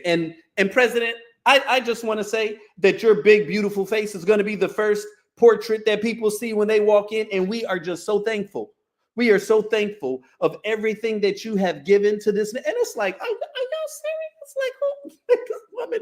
And then they go to the dudes, and the dudes are saying the exact same thing. Man, you have been exemplary. You're a model citizen and perfect. Your tough on crime stance is literally revolutionary. It was like, who starts a meeting like this? Like, y'all, like, and to be on this side of the fence, it's driving me crazy. Like, okay, and all of the press is just sitting there, huh? Just everybody is going to be complicit with this, knowing that this dude is an imbecile, knowing he's an imbecile. So either y'all scared as hell or y'all in on it. But you ain't innocent. You either super scared, which you shouldn't be in that position, right? Or you're complicit. Because no one ever questions any of this. No one ever, man, I'm sorry, President. I don't understand half of what you just said. Can you say that again, but this time in English and make it make sense? Like, I know you'll never get invited back again, but just do it. Just do it. Like, I just need to see some honesty in this world, because the fact that we are placating to this feeds into what we were just talking about a moment ago, right? It's like we are all playing into ignorance, man. There is an attack on intellectualism. And I'm not even saying this from a snooty, elitist type of way, but it's just like, damn, yo, it's like this is so dangerous. But the reason it is dangerous ain't just because it's more stupid people in this world than intelligent people, but if the intelligent people are afraid to speak up, then we all just gonna be slaves to idiocy. But when it comes to our people, it's really dangerous, right? And I don't like these elements that are being associated with Blackness. I don't like that when you think about Blackness, that was back to that whole DEI discussion. That's why I was so disgusted with that, right? Because it was just like, oh yeah, if I saw a Black pilot, walking out, I'd be a little concerned. Why would you be concerned when what we've known as our people is that in order for a Black person to get that role under the amount of scrutiny that he or she was under, and to even get to that space, they had to be top of their class and then perform in another class. Bro, you need the Black pilot. It ain't no. Why you think they had Denzel Washington in that movie Flight, right? Because even Cope out of his mind, he was a better pilot than anybody else on that airline. You know what I'm saying? What are y'all talking about?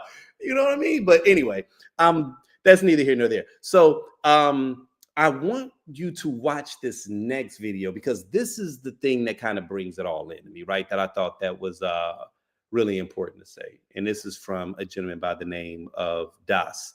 He goes by Das Discourse. A young man in between the ages of like 18 to 26, tap in real quick, bro. Let me talk to you. If you know a young man in this age group, send him this video. Look, bro, I'm not here to tell you where you should land politically on issues. That's not my job. I'm not here to tell you who the good guys are, the bad guys are, who you should or shouldn't be voting for. This next part is controversial. I'm not even going to tell you whose podcast you should be listening to or not listening to or nothing like that. You're a man. You're a grown ass man. You're going to figure all of that out for yourself. But let me put you on with something as you're trying to figure that out. There are people that are trying to talk to you about politics and they're doing something important. They're conflating cruelty with masculinity. They're trying to tell you that a core ingredient of masculinity and the masculinity of your politics is malice, because that's how alphas are, right? There's a little cruelty to their approach to immigrants, people who shouldn't be in this country. There's a little cruelty towards women. There's a little cruelty. There's a dominance over the weak. That's why it's one thing to see people trying to kick folks out this country. It's another thing to have the president posting memes making fun of people who are getting families who are getting displaced, right? There's a demonstration of indecent delight. And let me tell you, masculinity ain't about cruelty.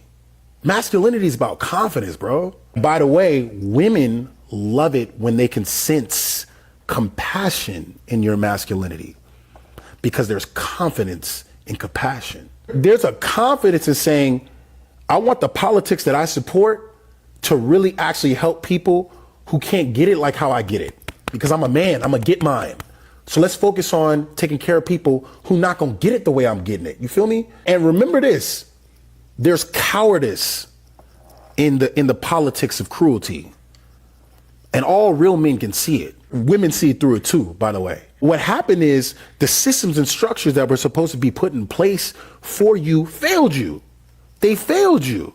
And people have been waiting on you to be emotionally, socially, and financially vulnerable so that they can convince you that your enemy is everybody but them. It's women, it's queer people, it's Mexicans, it's trans people. Those are your enemy. But the truth is your enemy is a system that sold you out. Your enemy is an economic system that mortgaged your future for the present. And it offshored and offloaded American workers and abandoned the American worker. And there was no compassion in it.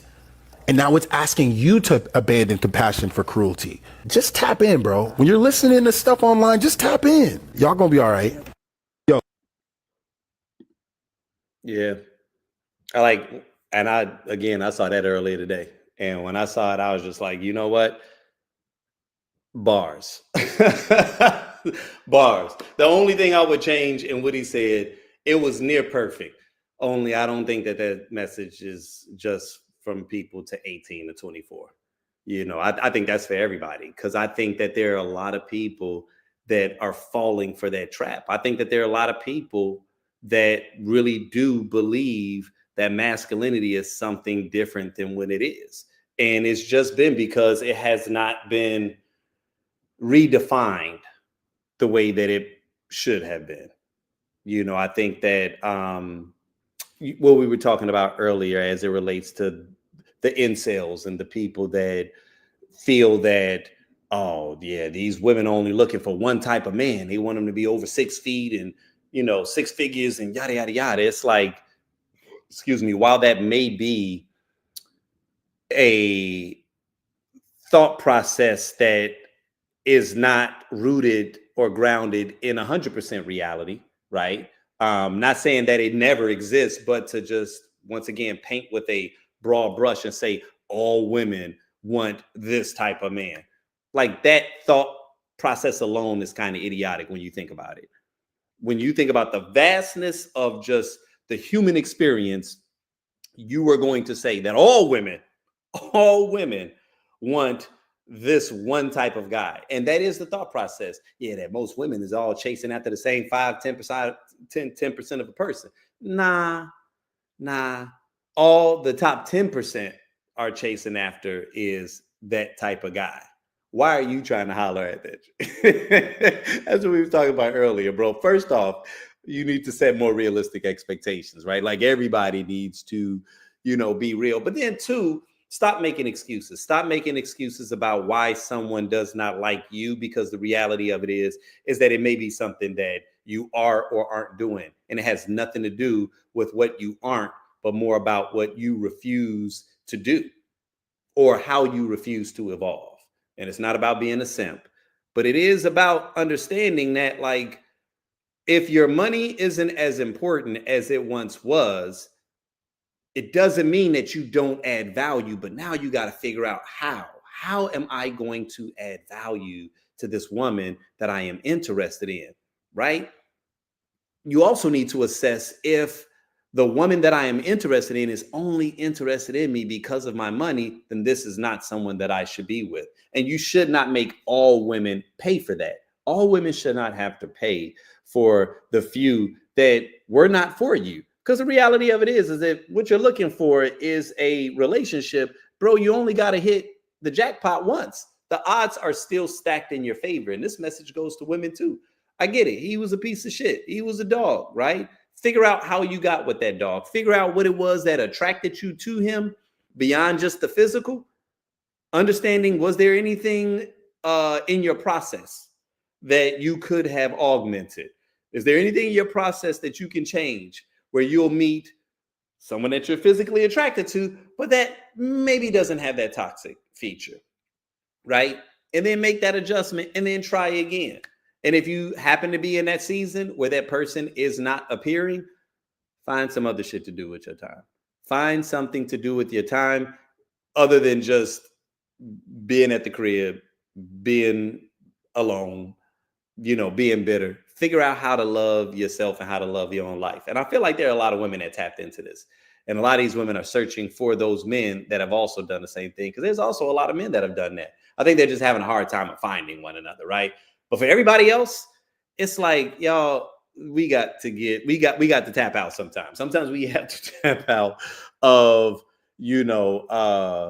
this ultra negative space that we're at, especially as it relates to how we are defining what we are experiencing, right? Because what I really did love about what the gentleman just said, Das, about us equating, like masculinity with like anger and, negativity. That's real. That's real. Cruelty was the word that he used. That is very real. And I've said this in shows in the past. It'd be one thing if people were tapped into that vibration, and they were enjoying themselves, but they're tapped into that vibration and they are not happy.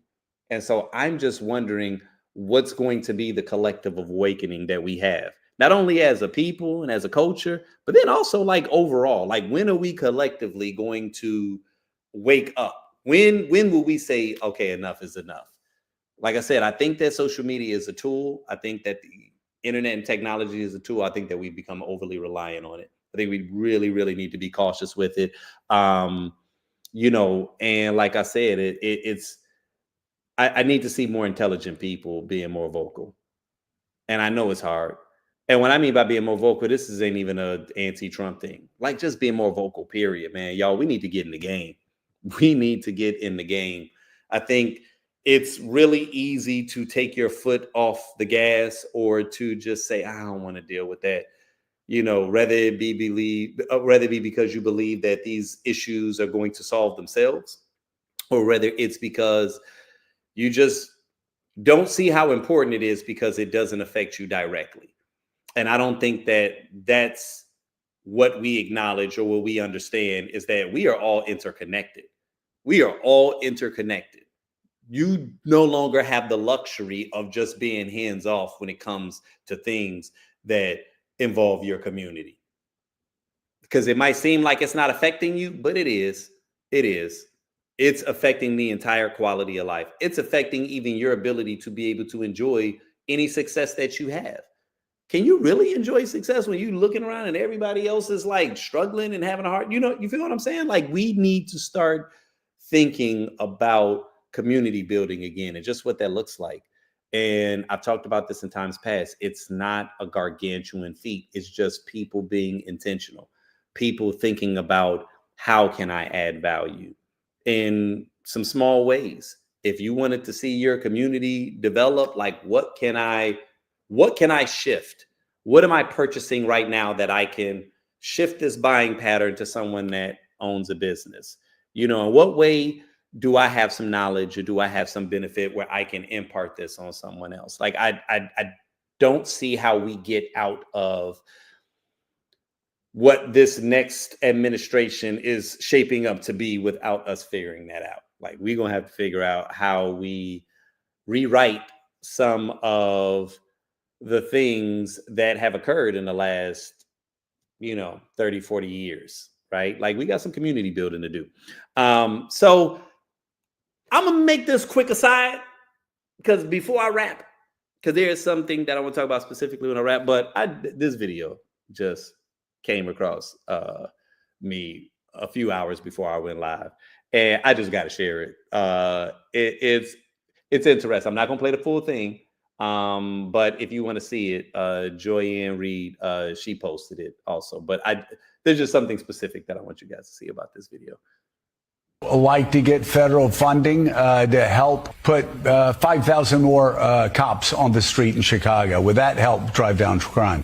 Well, look, policing by itself is not the full strategy. No, I understand that. You've talked about the other things you want, and I said those are good and important programs, but I'm asking also, would 5,000 more police officers on the street in Chicago be helpful to go along with all of those social programs that a lot of cities are engaging in and having success with? Well, look, here's the best way I can put it, Joe, is that in the 90s when I was in high school, we had 3,000 more police officers and we had 900 people being murdered every single year in Chicago. It's just not policing alone. Of course, we want more detectives.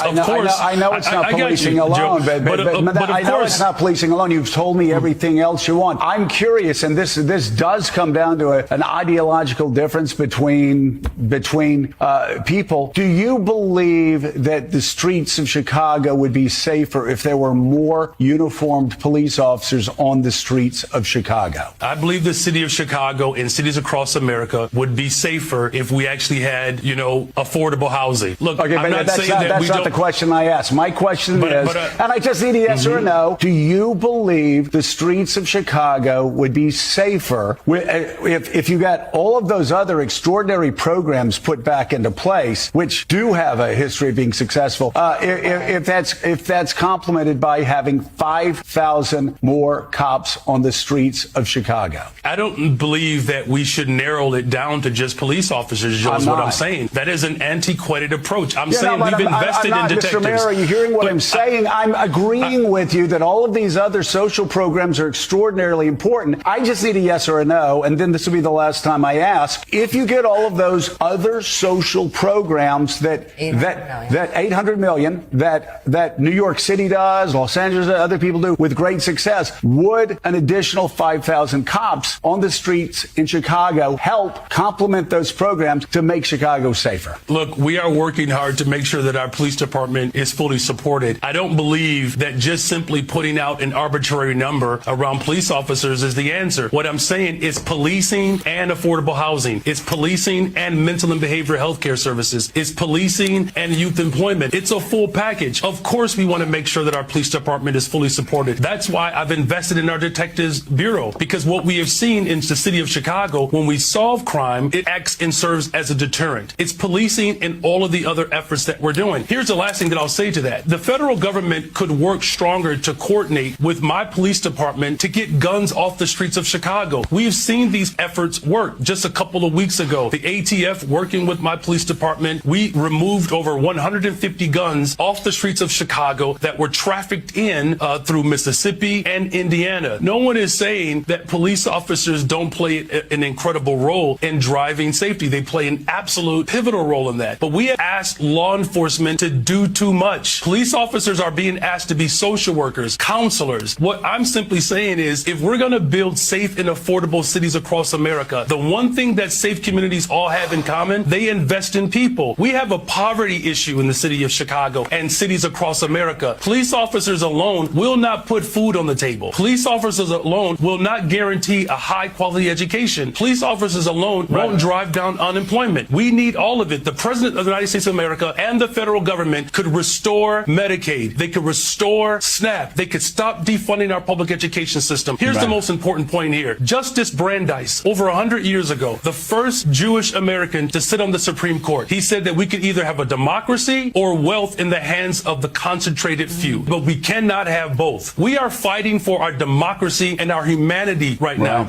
This president's nescience of the Constitution will leave irrevocable harm on posterity. That's why, as mayor of the city of Chicago, we are standing up to tyranny, and American cities across this country are doing the same.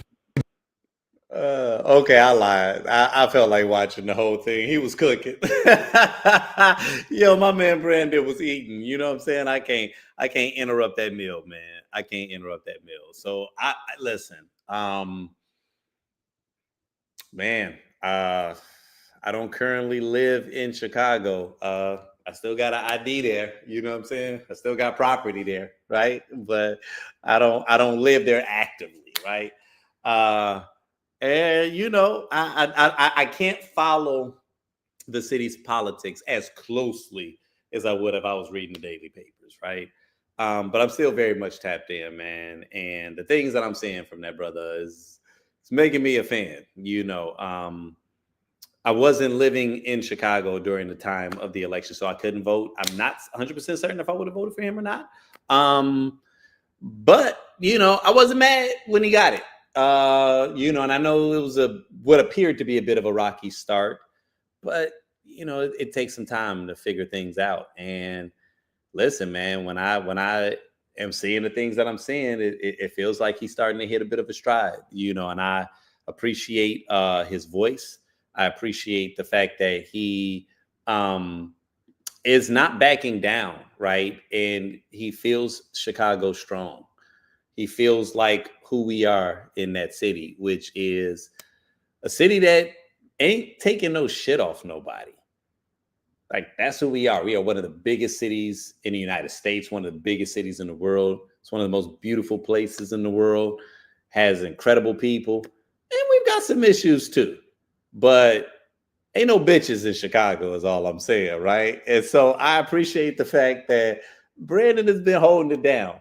You know, I appreciate how he articulates his messages, very clear, very concise. You know, he stays on point. He's not intentionally trying to get in the mud. He ain't trying to be too social media with the stuff, but he's rising to the occasion. And you know, I really want to just give him a special shout out and just tell him, man, keep up the good work. Keep up the good work. I really appreciated how he handled that interview with Morning Joe. Because let's be honest.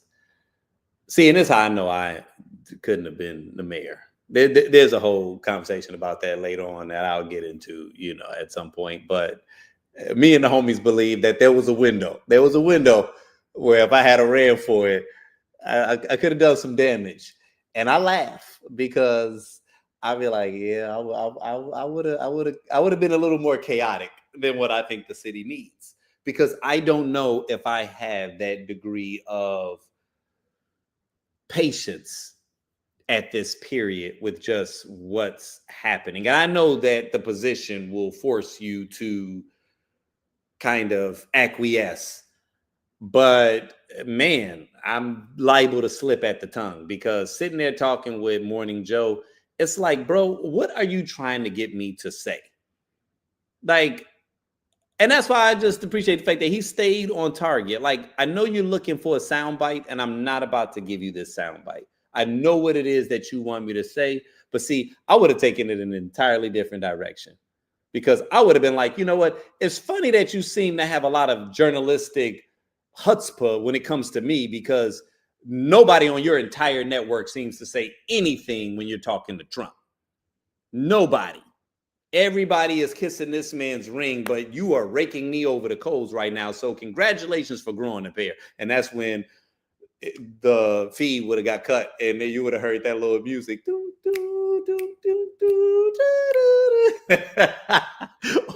would have just cut and went to commercial and came back like, yeah, all right, so we ain't gonna have that nigga on again. Because like I don't know if I could be patient with media people right now.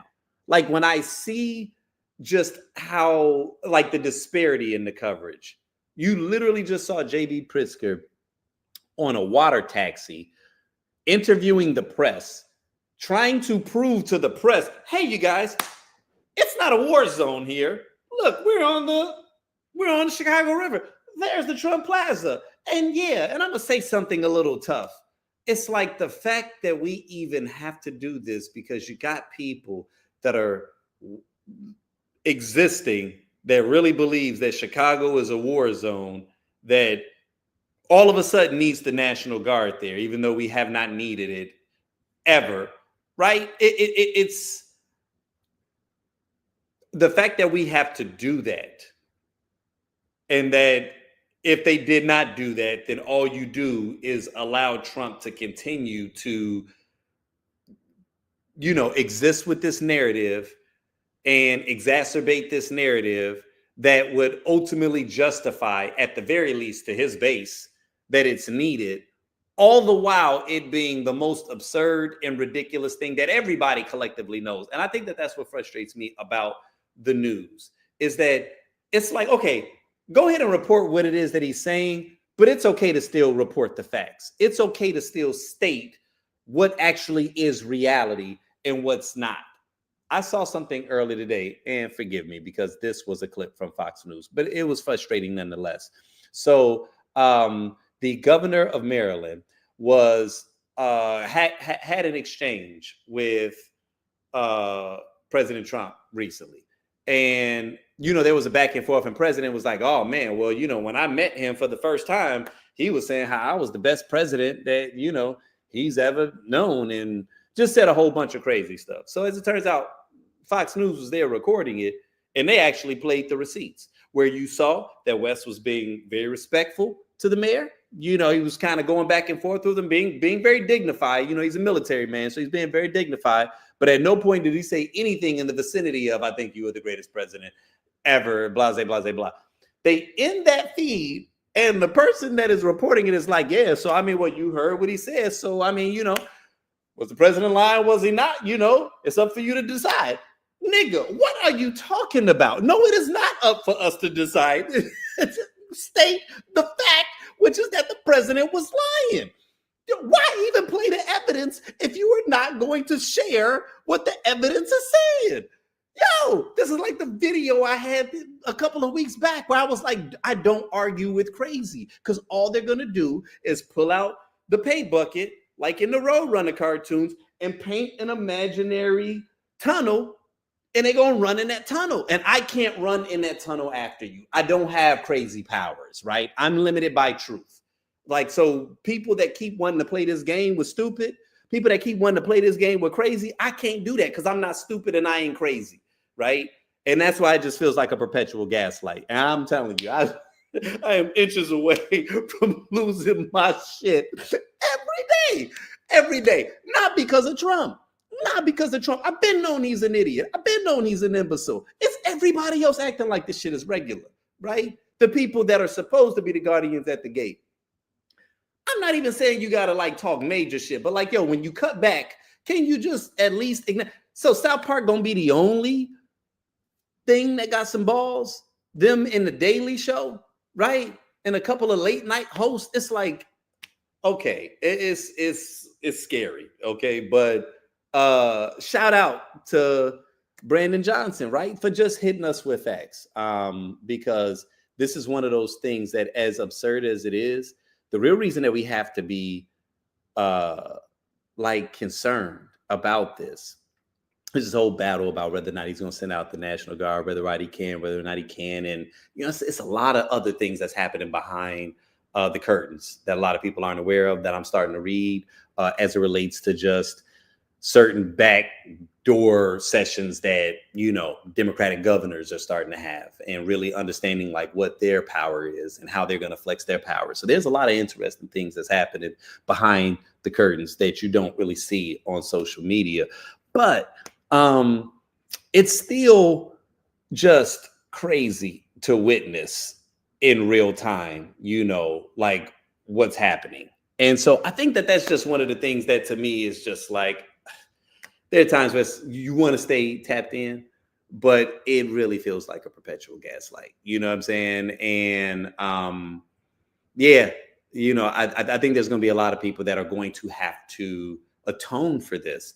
And all the people that are playing along with this, I just hope that there's some retribution as it relates to their brand, as it relates to the future of these organizations, because we should never be in a space where there are no consequences for this level of like absurdity that we are just openly permitting. You know what I mean?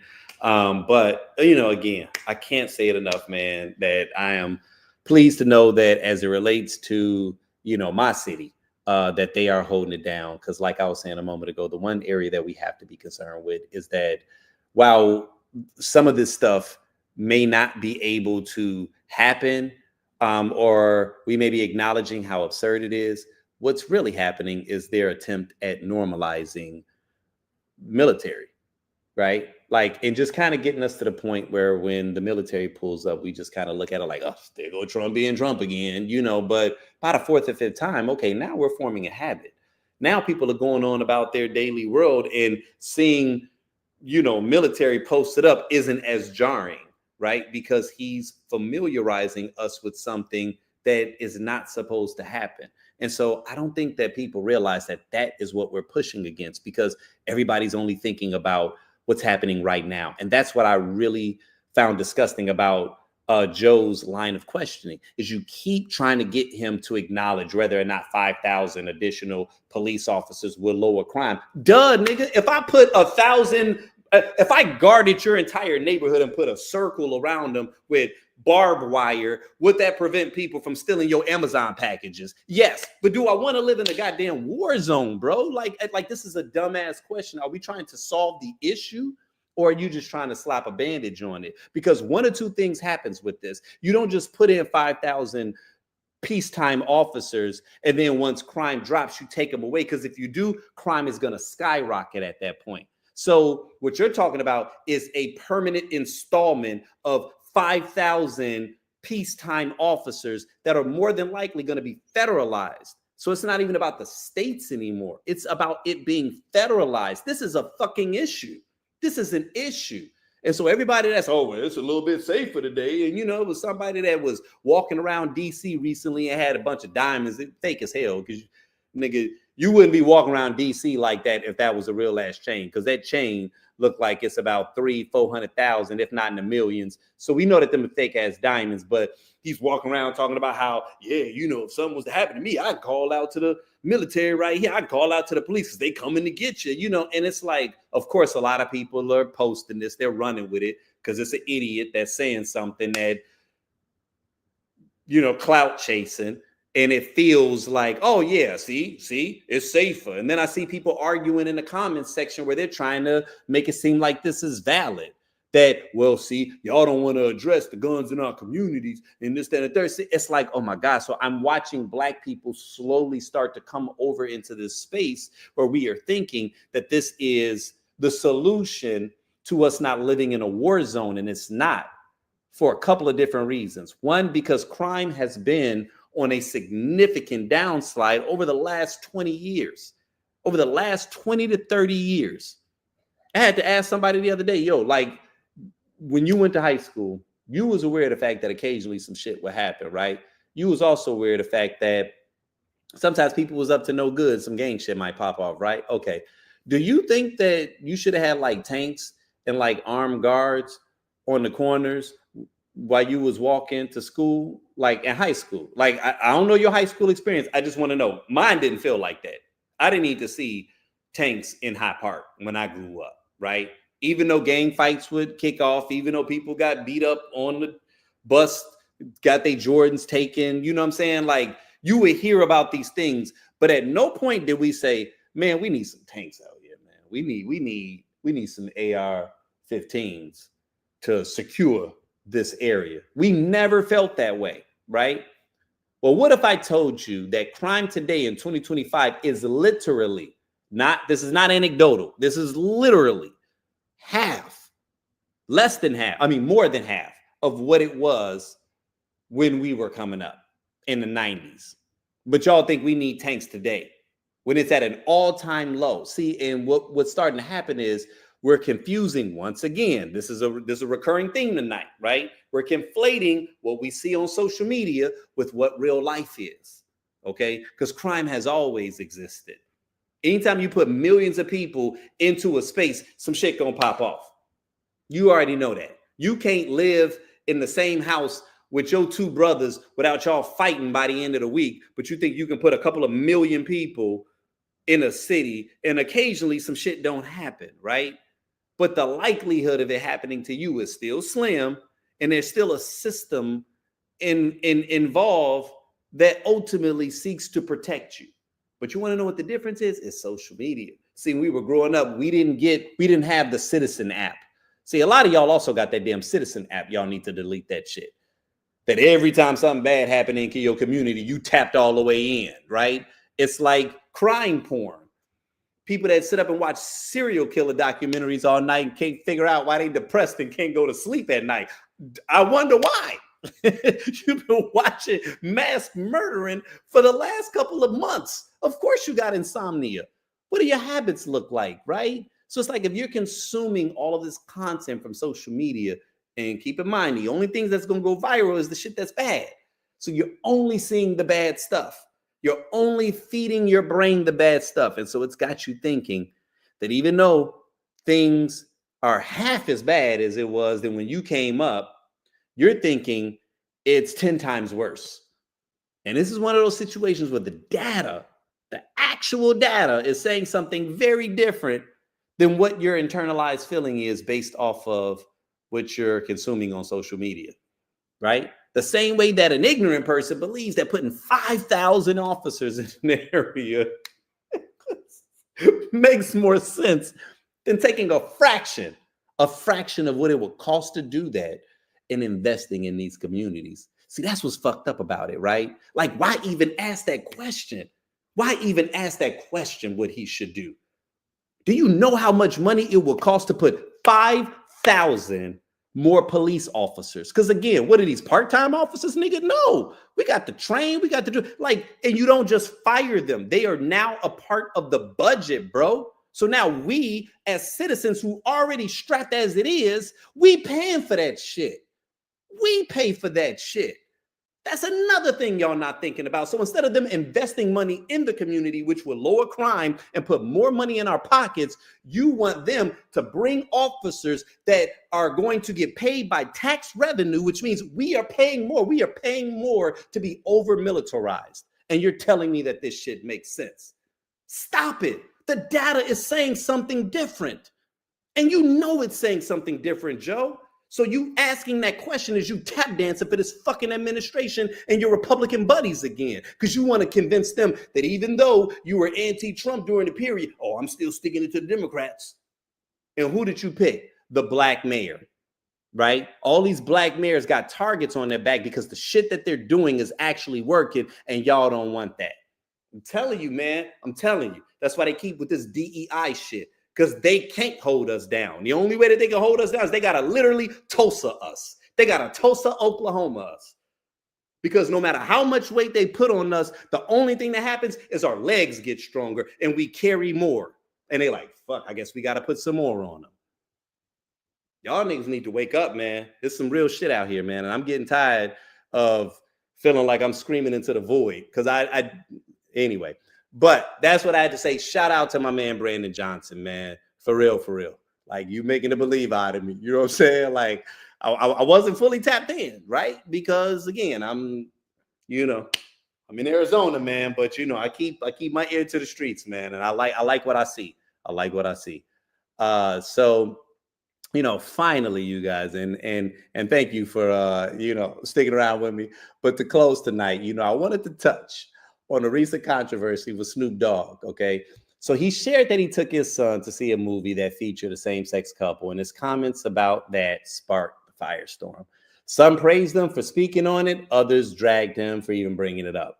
But here's the big issue. Kids today are growing up in a world where diversity and identity and relationships It's just a fact, right? The question isn't if they'll see it, it's how we as parents respond when they do. Do we run from the conversation or guide them through it? So to give you better context, I want you to see the comments so that you can make your own assessment. It's what you see. They putting it everywhere. Yeah. I took my grandson to see what was the movie with Buzz Lightyear? Toy Story? Not that one, but the new Buzz. The Lightyear. I think it's called Lightyear. Kiki Palmer's in that movie. Okay. She plays like the daughter. So we watching it, and the lady, which is Kiki's mama, they move on into the space years. They move down the line. They're like, man, she had a baby with a woman. Well, my grandson in the middle of the movie like, Papa Snoop, how she have a baby with a woman? She a woman. Oh, shit. I didn't come in for this shit. I just came to watch the goddamn movie. Hey, man, watch the movie. They just said she and she had a baby. They both women. How did she have a baby?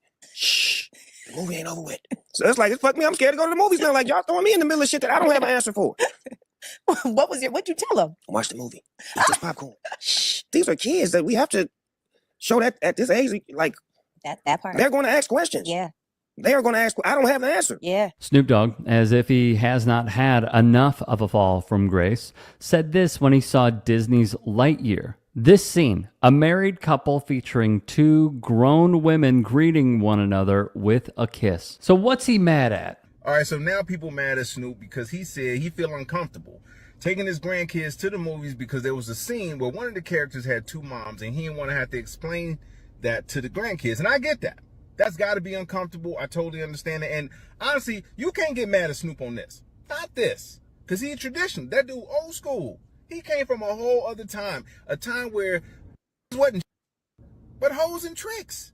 Who would lick on the... Well, you know the rest. I'm not doing this with you, bro. See, that be the problem, man. You know what I'm saying? You give people a little bit too much room and they just start saying ignorant stuff. But so you heard the comments. It's like, man, Snoop can't win for losing or lose for winning, however the saying goes. Because it's like, bro, there are certain times that you just got to know when not to inject yourself in that. Like, that is what you call an unforced error. You know what I mean? Like, why even go there unless you feel on some level so personally affronted by it that something in you just says, yeah, I need to speak on this. They're like, it felt like one of them things where it's like, did that really happen? Did that really happen, dog? Or did you just have some shit that you just felt the need to get off? Are you trying to trend? See, that'd be another question that I have to ask myself nowadays. Like, do you understand what happens when controversy occurs? You know, are you continuing your tap dance to appeal to a more conservative crowd, right? Because that is a very conservative, like, leaning thought process. And considering the fact that he's already done that inaugural event for Trump, you know, when other thinking of his starts to align with that, it starts to make me wonder, is this strategy on some level? You know what I mean? But I also know that a lot of people in our community can sometimes have some very homophobic views. I'll just put it like that, or some views that may be a little antiquated that have not yet caught up to where life is evolving to in 2025 and beyond. As it relates to this particular situation, I didn't personally think that it was like the biggest, like, oh my God, he's got to be canceled. Because as far as I'm concerned, that inaugural event was the most cancelable shit. This is just old nigga talking that it's like, dude, shut up. You know what I'm saying? Like, because what you saying don't even make sense, okay? You felt that you had to have an in-depth conversation about relationships, physiology, biology, and, you know, romantic relationships with a 5 or 6 year old in a movie theater. You couldn't have just been like, adoption, and kept it going. How is it that two girls can't have a baby? Adoption. Like, was that hard? Does adoption not exist? Do gay people not exist? Like, this whole idea of something being forced on you guys is crazy because y'all act like these niggas ain't walking around existing amongst us and haven't been for the last, I don't know, our entire lives. So to sit up here and act like, man, that's, oof, oh my God, like Disney just got me sweating. I don't know how I'm going. I signed up for this. Bro, like, where are you taking these kids to where they haven't seen that already? You know what I'm saying? And if they are asking you that, we'll talk about it later. Even if you didn't say adoption, shh, it's a movie. You know what I mean? So first off, you letting us know you was on some nigga shit inside of this movie theater because in the middle of watching the movie, instead of telling them, shh, you felt the need to do a full-on engaging how the movie was going on. So that's first off. Secondly, bro, it's not that complicated. It's not. And that's why I'm like, dude, I don't know if this is you grifting on some level because it's not a complicated conversation. You know, if that really is something that you're concerned with, then that is a problem. And the reason I say so is because it's got nothing to do with Disney showing it. You know what I mean? Kids ask questions. It's literally what they do. It is the one thing they do the most. They ask a lot of fucking questions. And 90% of them, until the advent of ChatGPT, you was not going to be able to answer them shits. And even with ChatGPT, you probably still ain't going to be able to answer them shits. You either going to do one or two things. You're going to come up with some shit, or you're going to say, ask your mama or ask your grandmama. Like, me believing that all of a sudden you feel like you got to explain some complex thing to a 7-year-old, ain't nobody buying that, dog. Ain't nobody buying that. You know what I'm saying? And if you got a problem with it being in a Disney movie, my concern with that thought process, even people that feel like it's an agenda, let's say it is an agenda, right? It's not, the agenda isn't to make your child gay. I think this is the thing that people always confuse about the agenda. If there is an agenda, let me go ahead and get on the conspiracy page with y'all, right? Because there are times where people do have agendas, right? So I'll jump in this.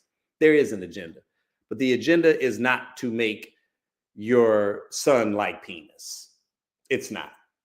The agenda is to allow children to become more comfortable around people that are different.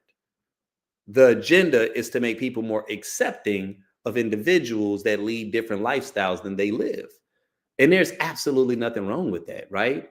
Like, the same way that couldn't nobody have made you gay, if you not gay, can't nobody make a kid gay. You know what I mean? Like, it's not the way that works. And I feel like this shit has been out there long enough where we kind of know that. There ain't a level of things that could occur that just makes you wake up one day and be like, man, you know what?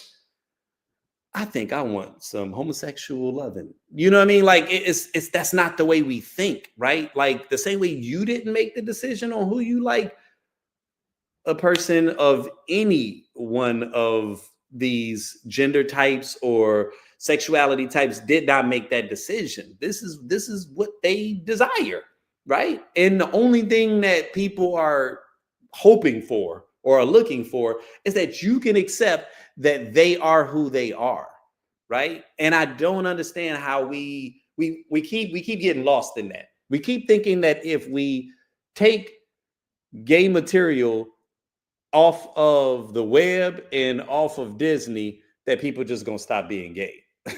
They're not. They're still going to be gay. They're still going to like who they like.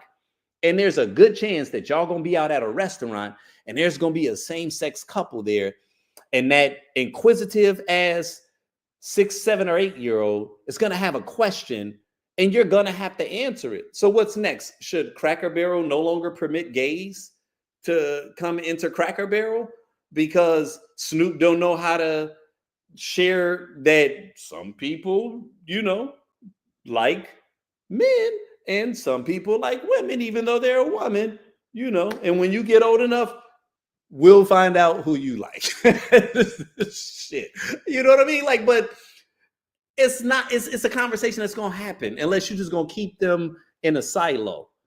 Because that's the only other option. The only other option is you keep them away from people, or you want to move to a more dystopian situation where we drive them back underground and shame them and vilify them and punish them for being who they are. And You really got to think about that. You really got to think about that. People are so afraid of being indoctrinated. People are so afraid of the agenda. And a lot of niggas that be afraid of this agenda ain't even got kids. Why are you so concerned? What homosexual feelings are you repressing where you were so afraid to even just, and anybody asking you to watch gay porn, to be clear, right? That's not what this is. But if inside the context of some content that you're viewing, you see some gay people express affection, that should not be the cause of a meltdown when it exists amongst us. You know what I mean? It's like, all right, how long are we going to stay on this topic? It's stupid. You know what I mean? And so when it comes to Snoop, yeah, for me, it just felt like him putting his foot in his mouth once again. And to be someone that is now representing the United States at the next Olympics, and to have a friend group as broad as I know his friend group is, like he's close with Martha Stewart. Like this ain't just like some hood nigga that's a crip, not rat dead. Bro, you have literally had a show for a couple of years with Martha Stewart. Like, we know who you are at this point. Stop acting like you're not friends with gay people. Stop acting like you could not explain that in a intelligent way. That's why I'm like, man, he probably grifted, man. I swear. That's what everybody doing nowadays. And it just gets exhausting. It's almost like AI. Every time you see something, you got to look for the disclaimer of whether or not this is AI, and then start going through all of the comments to attempt to detect whether or not what it is that you are looking at and believing may in fact be true, whether or not it's actually AI. I'm telling you, man, it's a war reality, and I say it week after week. But y'all, I appreciate you, man. I really, really do. I told y'all that my birthday was coming up. You know what I'm saying? And you know, if you want to hit my Cash App, no, let me stop. But straight up, my birthday is coming up, y'all. This is gonna be my 46th year. So I'm turning 46 on August 30th. So I'm really looking forward to that. I won't even be able to fully celebrate it because I'm gonna be out of town. But yeah, man, I just wanted to say that I have a lot of, I get a lot of enjoyment. I get a lot of enjoyment having an opportunity to sit here and build, share my thoughts, you know, connect with several of you all.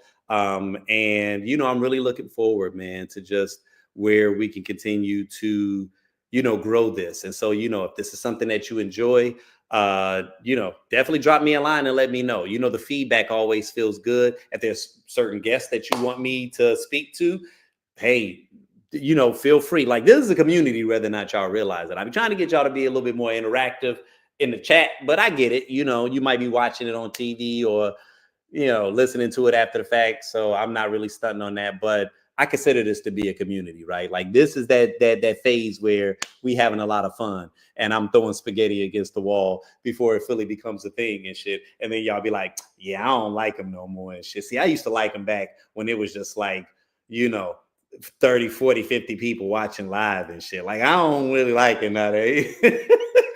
Start doing numbers and shit, then you ain't gonna like me no more. This is the sweet space right now. You know what I'm saying? So we need to be forming more of a community. We need to be a little bit more connected, man. You know, I'm real big on that. So, you know, I want you all to continue to plug in, to tap in, and to follow me on my personal social, right? Which is This Is Isaac Paul on Instagram. You know, but yeah, you guys, man, like I said, this has definitely been a pleasure. And until the next time.